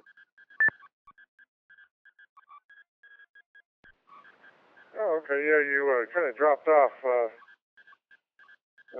on this reflector, at least for a minute on 555, but you're back. Anyway, a couple of thoughts on the 9100, and kind of going back to the to other experiences with ICOM. The 9100's been around for a long time, so it's very long in the tooth, and ICOM has a very unhappy way of just unceremoniously discontinuing a radio, and once they do, their support tail for it, the clock starts ticking, and after I don't know what the time is, 5 or 10 years, but I've got a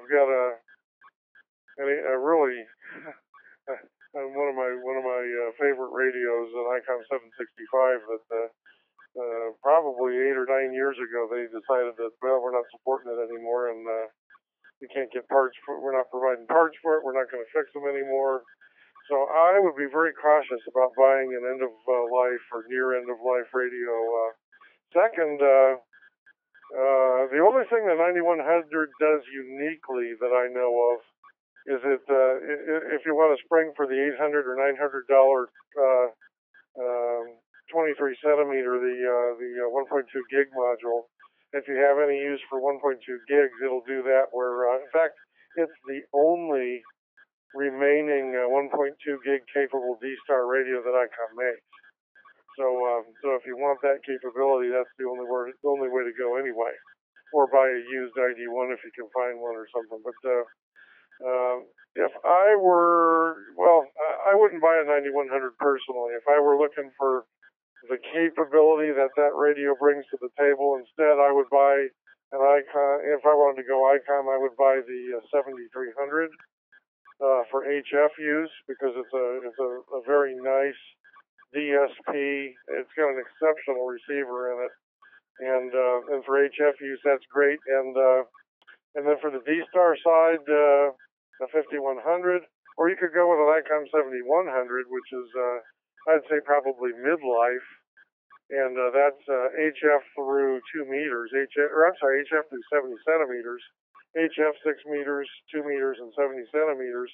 It does D-Star without the need for an additional module like the 9100, and still current and supported, and likely to be around for a while. I've seen them in the $800-900 range new, and the 7300 is below $1,000 now as well, so you could get resale.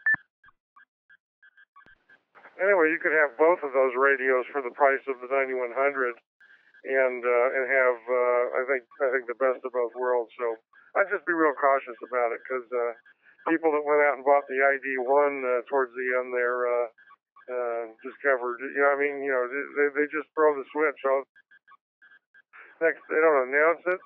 Just next thing you know, there's either a fire sale, or maybe not even that. They're just not on the shelves anymore, and that's kind of a bitter pill when you spend, close to $3,000. By the time you add the, get a decent mic for it and add the D-Star module, it's going to be close to $3,000, I think. So yeah, be careful. W6TV. All right, Bob, appreciate it. KD7YXE, go ahead. Well, good evening, Mike, and everyone out on the net. KD7YXE.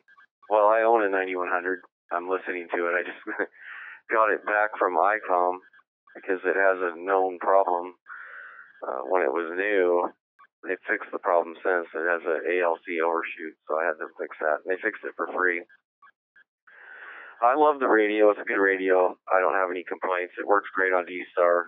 And Bob's right. I mean, I think it is at the end of its run, and he may be right as far as going on the saying that they probably will discontinue support for it very soon. But if you're able to get one, I think you would like the radio. I mean, it doesn't have a nice display. I would prefer the 7300 display over that one. It's definitely nicer. But it's a good radio. It works good on HF. I like doing D-Star on HF, and that's a lot of fun. And 7100 and 9100 are only two radios that will do that. So I I don't have much else to add. I mean, I love the radio. It's a good radio. I don't feel bad about buying the radio. I think it was a good choice for me. And I have the 23 centimeter module, and I'm able to use it, and it works great. So that's about all I had. I just it's going to be up to how much money you want to spend. And that's what it comes down to, and whether the support is there at the end, and that's definitely something to consider. So anyway, that's all I had. Enjoy the net.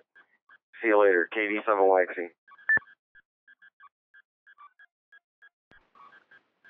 All right, Scott, appreciate it. And as both you and W6KD said, when this IC7100 came out, those that planned on dropping the big bucks, and brand new, with all the stuff, including the ripping filters, 23 centimeter module, D-Star, et cetera, et cetera, et cetera, it was, closer to 4.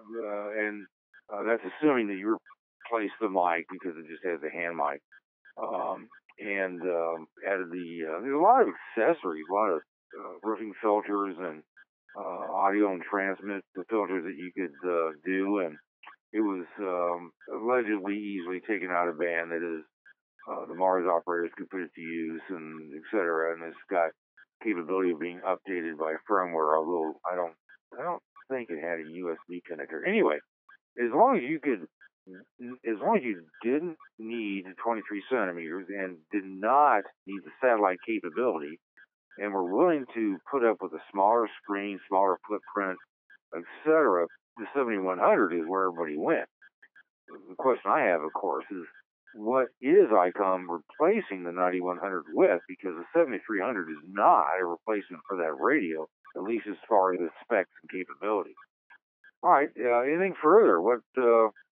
How can we best spend KD0QZR's money? Stations, please key up.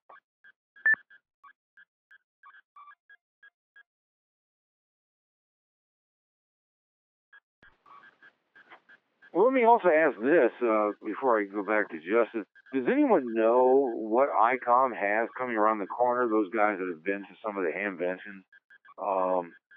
So 9100 is still a current radio, allegedly, and the guys that have the HF rigs, many of ICOM's base HF radios from the flagship on down had lifespans of over 10 years. And they just kept upgrading them by firmware and whatnot. But so, what is around the corner that is going to replace the 9100 or maybe even the 7100? Does anybody know? Has anybody seen anything at any of the booths that ICOM has put up? Have you heard or read about anything? Let us know. Please key up now. W6KD. W6KD, go ahead.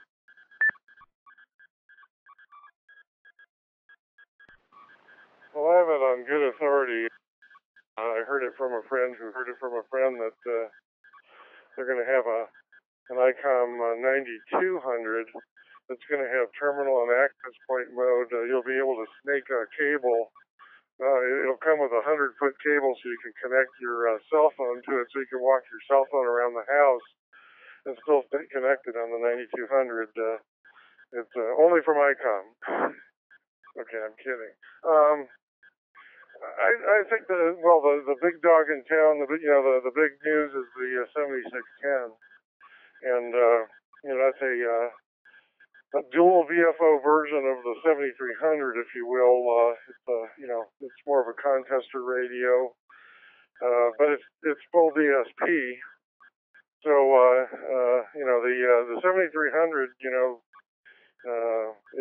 have to go buy filters and stuff for it. All that stuff's built in with the DSP processing.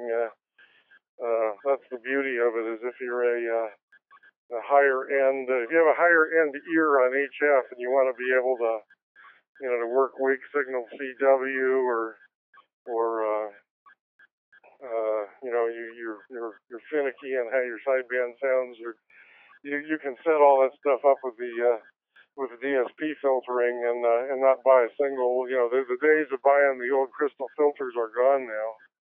And yeah, so anyway, 7610 is $3,800, I think. That'd be a nice addition.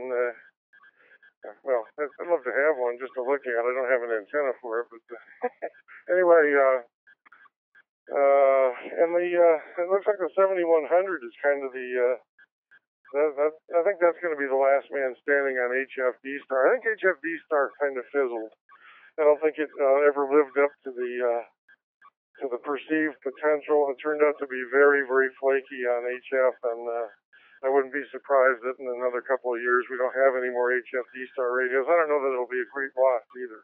Back to the net, WCTV. Okay, Bob. Yeah, I just went to the ICOM website, and there's nothing new on D-Star. Their top-of-the-line model remains still the 9100.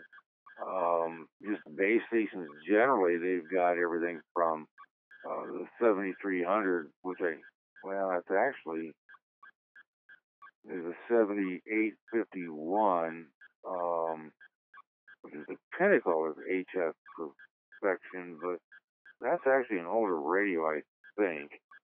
I don't see anything that is actually a do-all, be-all, and none of them do satellite. None of them do D-Star. And so, well, I guess it depends upon, what you want. If you want to do it all and have satellite and 23 and D-Star and the whole bit, I guess the 9100 is about it. And tossing out the satellite and the 2300, the 7100, although it's more of a mobile. So, well, we'll see what they do. But yeah, Bob, I tell you what, I get nightmares when you kid about this stuff, because that ICOM, given their just the blinders they have on, are going to continue to make radios with terminal mode, access mode for D-Star products, and they just don't get it. And what a waste of money for features that you can't use. But that, is a different subject. Anyway, so KD0QZR, did we solve anything, or are you, shredding your ICOM brochures? KD0QZR, go ahead.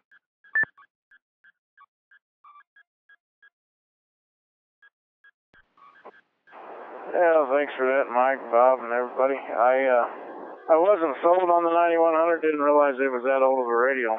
I just kind of intrigued with its features, but I haven't done any satellite work or 23 or anything like that. So, like I said, I was just kind of intrigued with its features. But along with the comments made there, I'm kind of leaning towards the 71 and the 73, like Bob said, for virtually the same price. So that may be the route I go. I don't know. I've played with the 7300 a little bit, but I wasn't real impressed. Maybe I just need to dig a little deeper into it. But that's all I got. Mike, appreciate it. KD0QZR, back to net.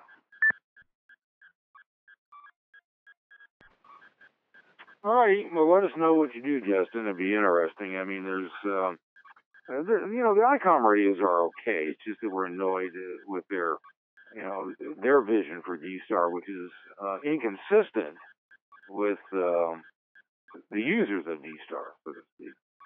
We've talked about that several times, and it never, I always enjoy continuing to talk about it. But anyway, all right. Anything else for the roundtable? I'm kind of thinking about bringing it to a close and seeing that we've got anything else that we need to talk about tonight. We had a full head of steam at the beginning, but it seems like we're kind of winding down, but a lot of that is up to you.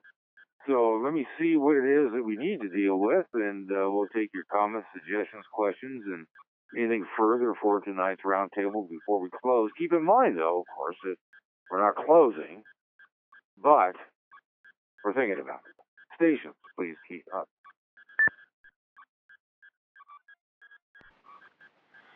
Yeah, Victor Echo 5, Alpha Romeo Juliet.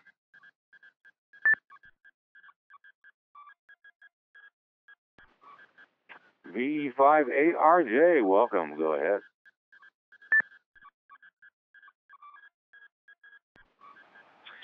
Yeah, I didn't realize there was a round table on here.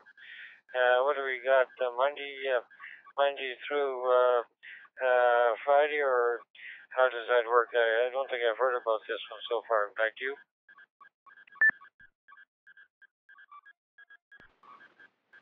I'm sorry, I didn't catch the last part of it. Well, this is the Thursday night D-Star Roundtable that is aired at this time. Well, we were at 7 for a while, then we went to 8 p.m. Pacific, and back to 7 p.m. Pacific. But it's been around for over 10 years. I missed the last part of your question about the net. Back to you. Oh, I see. No, I think you've answered my question.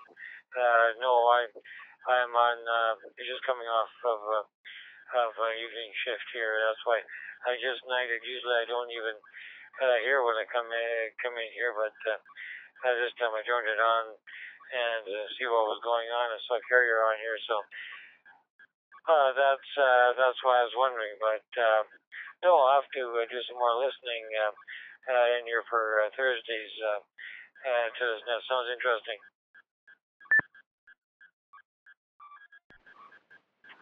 Well, I'm glad you joined us. Yeah, it's every Thursday at 7 p.m. Pacific, 300, I forgot now. That the UTC starts, I think it's 0300, but I'm doggone it. Why isn't my brain's fading?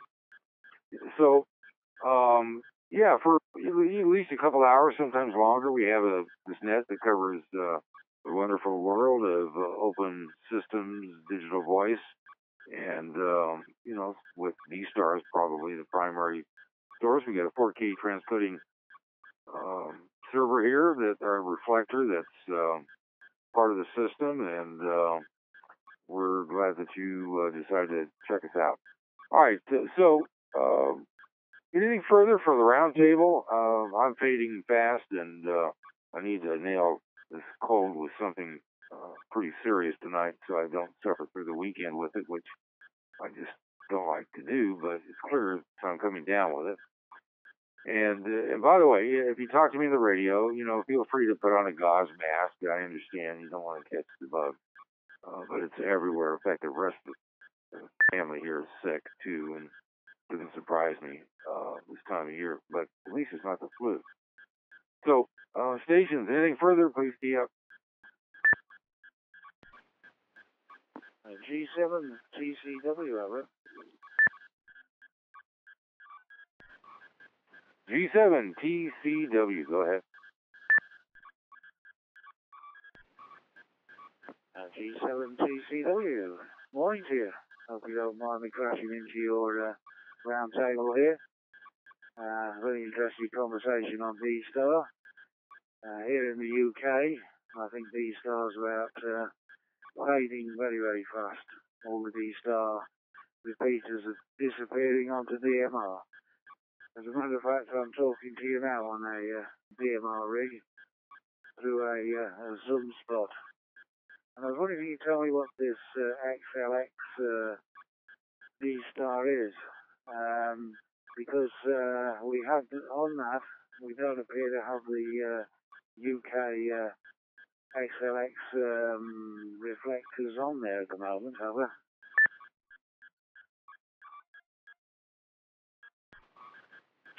Well, if you go to roundtable.tech, that's roundtable, all one word, .tech in your favorite browser, you'll find out, that'll take you to our roundtable forum board to describe the constellation of X reflectors, which ones are involved, and there's quite a bit of information about both XLX as well as XRF and the 4K transcoding server that services the DMR and lets DMR users connect via talk groups to D-Star, and D-Star, of course, goes out on that same server.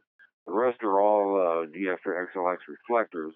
I hate to, it would take me about a half hour to fully describe everything there is about the system. And I do appreciate the fact that,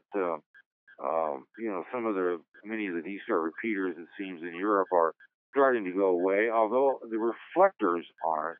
I haven't seen a lot of them go away, but a lot of people are into DMR because the radios are inexpensive. Thus, the reason why we provide DMR access on XLX 313 and, of course, on tonight's Net 313 Alpha. Back to you, G7TCW. Give me your first name so I can put you in the log. Go ahead.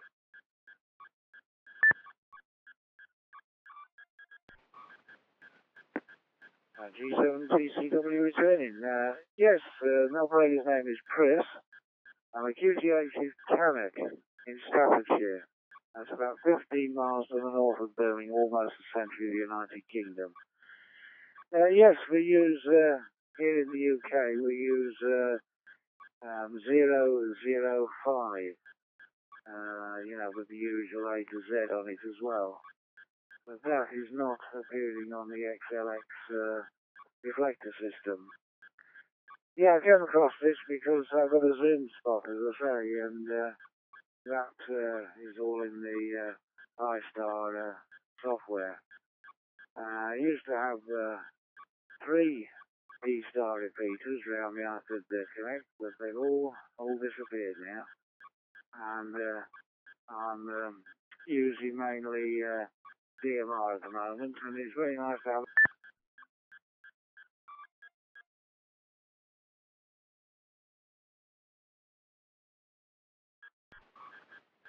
Well, the use of D-Star reflectors does seem to be on the decline, although with the multi-mode digital, the so-called MMDVM repeaters, there's a lot of renewed interest and some thoughts of not having to invest in the ICOM stack or other suitable D-Star equipment as a repeater. The MMDVM seems to be favored, but D-Star, at least here in North America, is still, going crazy. There's far more D-Star reflectors than anything else, but we have to recognize that DMR is as popular, and especially since we only deal with open source or so-called open systems in digital voice, we need to roll with the flow, so to speak. All right, appreciate, Chris, you joining us. Anything else for the roundtable tonight before we close it down? Stations, please keep up. N1DO. N1DOT. There you go. Go ahead. Yeah, hi, Mike. As a side note, D-Star is probably still one of the most expensive modes to get into. Because of the advent of DMR and the low-cost single and dual banders, DMR has taken off. The other mode that seems to be taken off, though, but radios are hard to find because they're getting hard to program, is the P25. There's been a big increase in P25 activity. I know I just acquired a couple of radios over the last month to get into P25, but P25 has much better audio than a lot of the other modes because it uses the higher rate vocoder. But D-Star is popular because of the fact that there's a lot of equipment around, and it was the first ones that was developed as far as hotspots, starting with the DVAP and other devices. So it's still going to be quite popular. But the problem is we've got too many reflectors. Too many reflectors and not enough users. So it gets kind of hard to find where the activity is. So you got to play games watching dashboards. I just happen to know where some of the activity is because I frequent certain places. But I don't frequent REF like I used to. I enjoy quality, not quantity, as far as conversation. And one DOT.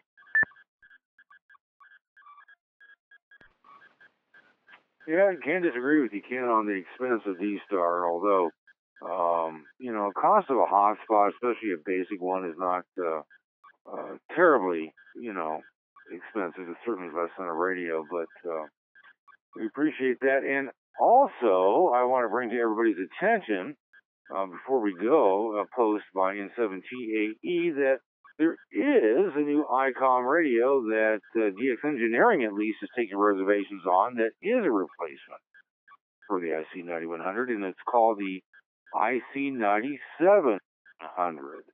And thanks to the link that's posted there in the shout box, and taking a quick peek at it, it's clearly not available yet, and we're not even sure what the price is, but It's a VHF UHF 1.2 gigahertz transceiver, and wait. So it's not HF.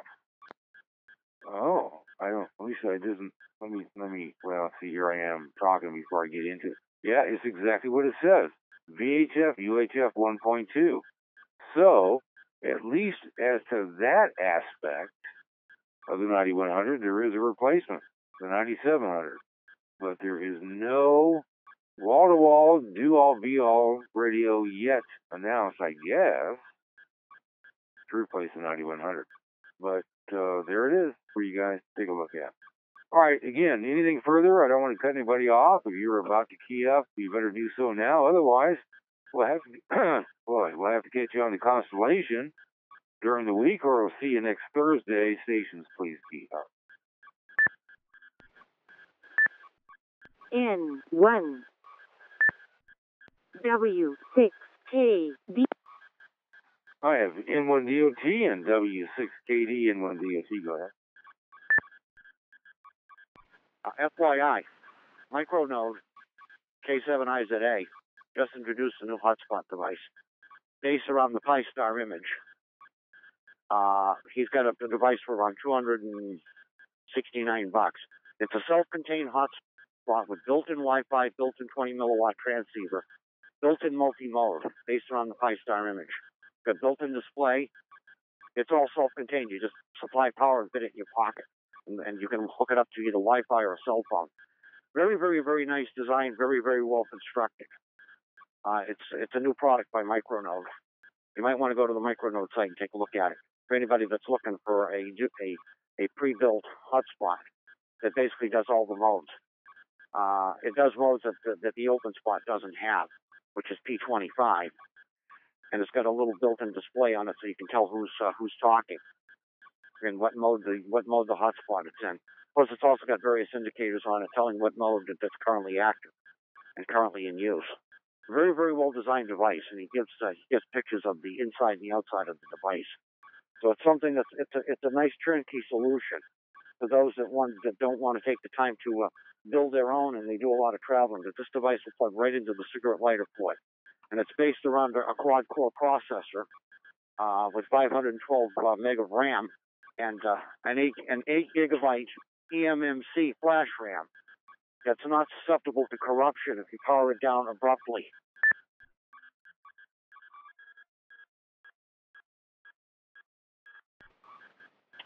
All right, there you go. Yeah, there was a Micronode device that we talked about last week that was new and hadn't been officially priced out, I don't think. But thank you for that, Ken, for those that are into the plug and play. And they are nice looking units, and they do have some features. I just have yet to have anybody buy one of them and then key up on the round table and tell us what they think and whether the investment is worthwhile, because some of those things from that company are pretty expensive.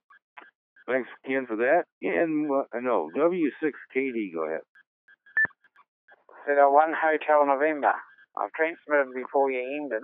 Maybe you'll get me this time. Well, Brian, hang on. I called for another station, and you quick keyed yourself in there, but we do have you. Anyway, W6KD, go ahead.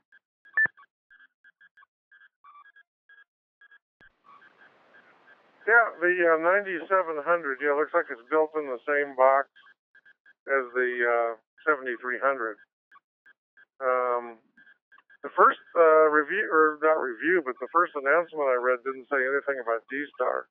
Looked like it didn't do it, but the VX Engineering site now says that it has D-Star, so it looks like that there will be another 1.2 gig D-Star radio coming down the pike, so that's I guess that's good news.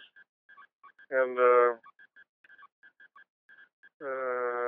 anyway, there's not a lot of information out there, but when I originally keyed up, it was based on what I'd read earlier, which showed a 2 meter, 70 centimeter, 1.2 gig radio with no D-Star. So now they're adding the D-Star. Yeah, maybe it'll be interesting. Back to the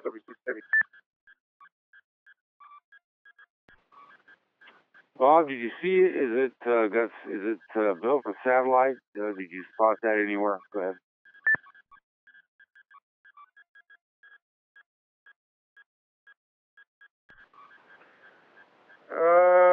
What I'm looking at now is just it's just a product page for reservations at VX Engineering. I don't know how much stock I would put in that. I went looking at it probably a month or two ago, when, around the time they did their pre-announcement, and I was kind of surprised to not see D-Star mentioned in it, but this is not comprehensive. It just says 2 meters, 70 centimeters. I'm not even sure if it's all mode. I don't know if it's just, I would expect it probably would be. It's a 50-watt radio on both 2 meters and 70 centimeters and 10 watts on 1.2.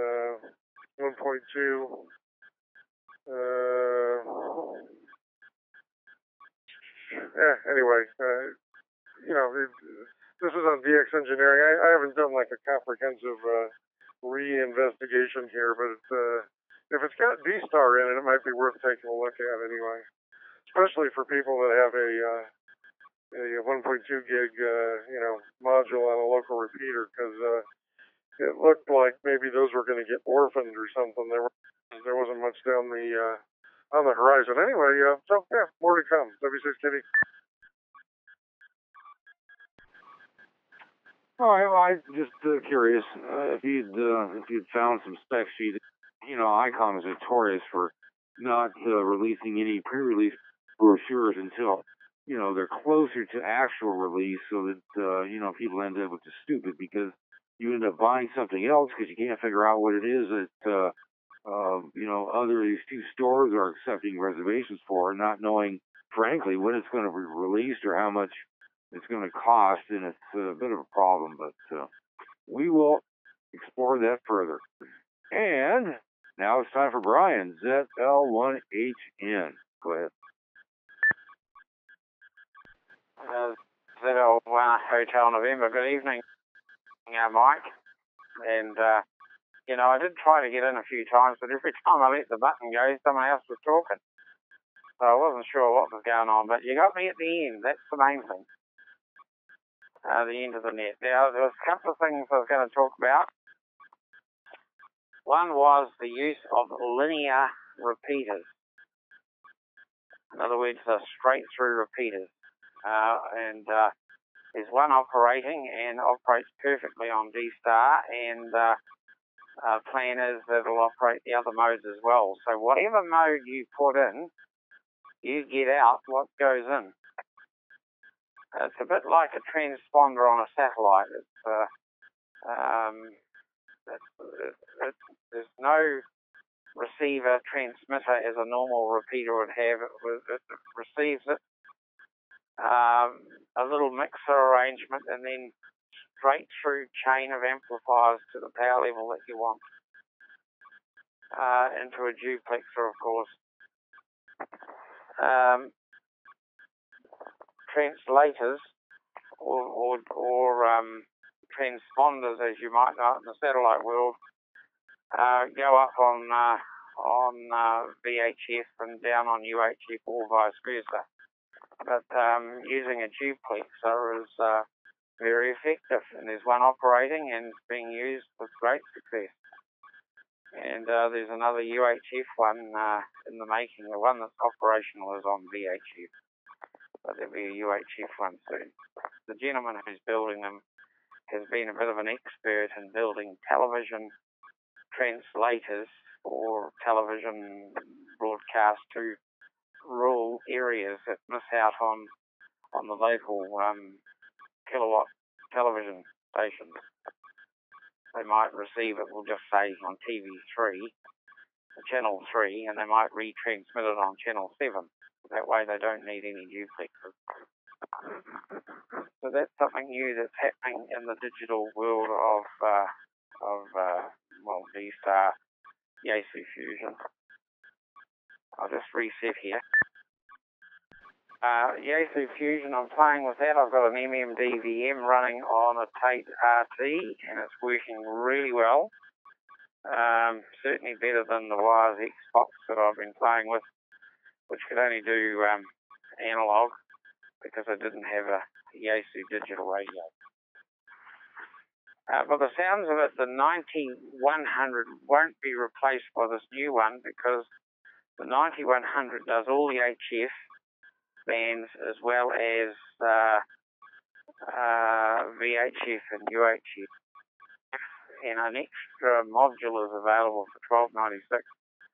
The two 9100s that I sold didn't come with the $12.96 module because it was another $1,200. At the time they cost $6,000 New Zealand.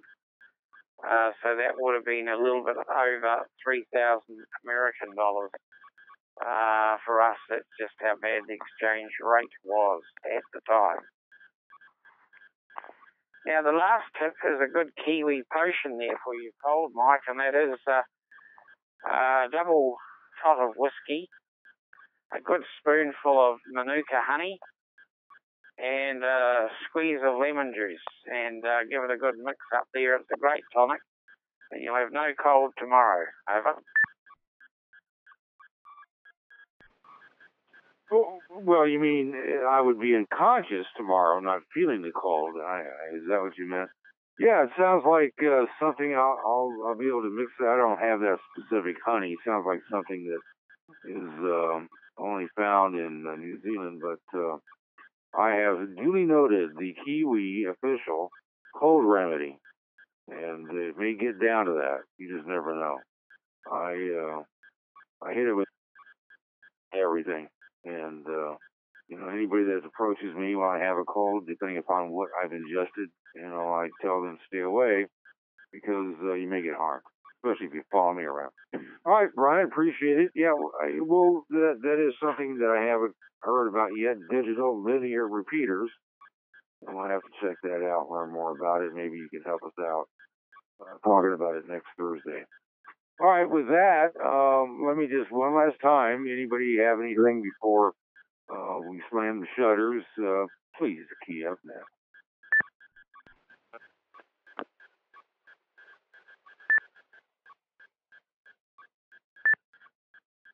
G7 TCW, go ahead.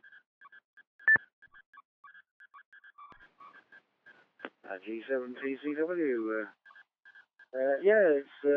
I've got an Icom 7300. Highly recommend that. Excellent for HF work. Beautiful filtering on it and a very sensitive receiver indeed. And somebody was talking about these micronodes. That's what I'm talking to you now on. And if anyone's interested, I built myself one for about 120 UK pounds. And it's about the size of a matchbox. And that's what I'm talking to you now on. It's a Pi Zero board, and there's another board which is called a Zoom Spot, which sits on top of that, and the whole thing is about the size of a matchbox. And it's got all four digital modes in it. So it's got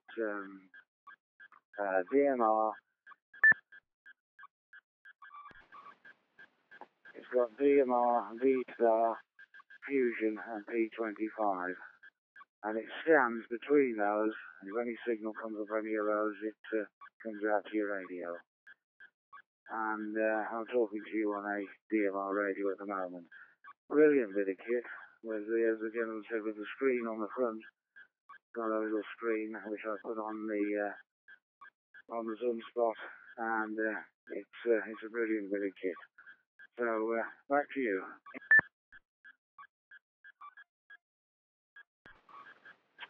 So, Chris, is this a kit from the Micronode company, or is it a Micronode product? You said you built it yourself, so is this something that you just described as being a Micronode, or what? I'm not sure what you got there. If you could help clean that up, I'd appreciate it. So go ahead.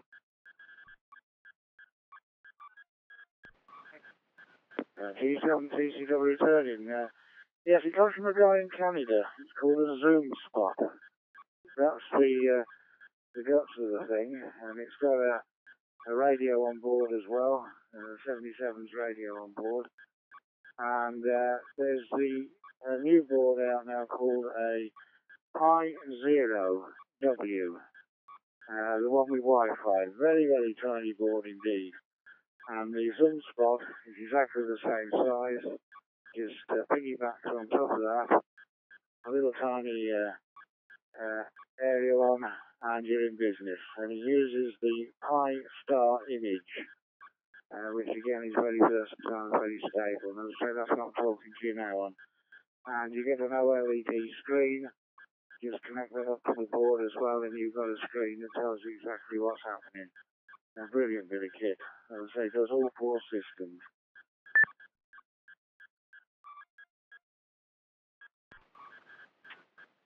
Yeah, we've talked about that from time to time, and congratulations on having it, and I agree with you. It is exactly as you described, so I appreciate letting us know about that. All right, I'm going to call it quits because I'm just about ready to lose the voice. It doesn't sound like that, but with the mic in keyed, and while I try to keep attention to the speaker, I've already started to gargle trying to get enough out of this throat because it's going to be a tough night, but it should be over with pretty soon. Thank you for asking. So with that, I'm going to do a real quick, the net is closed. I want to thank every station that participated because without your participation, there would be no net. We had a great discussion, several discussions tonight. Certainly enjoyed it. I'm hoping that those that listen to us on a recording or however you listen to us, that perhaps you give it a try to join us live and tell us what you think about some of the topics that we've talked about. The more the merrier. So without further ado, I'm out of here. I will catch you guys on the constellation of X reflectors. Be sure to catch the other nets that are available on the Kings of Digital system, which we're going to end up posting here on the Roundtable Forum board, although presently there is a link in the shout box to a different site that does have the same nets listed that's related to what we do here. We're jumping, growing, and having a good time talking open system digital voice. You guys all have a great time. Thanks for being here. N6HKH. Good night.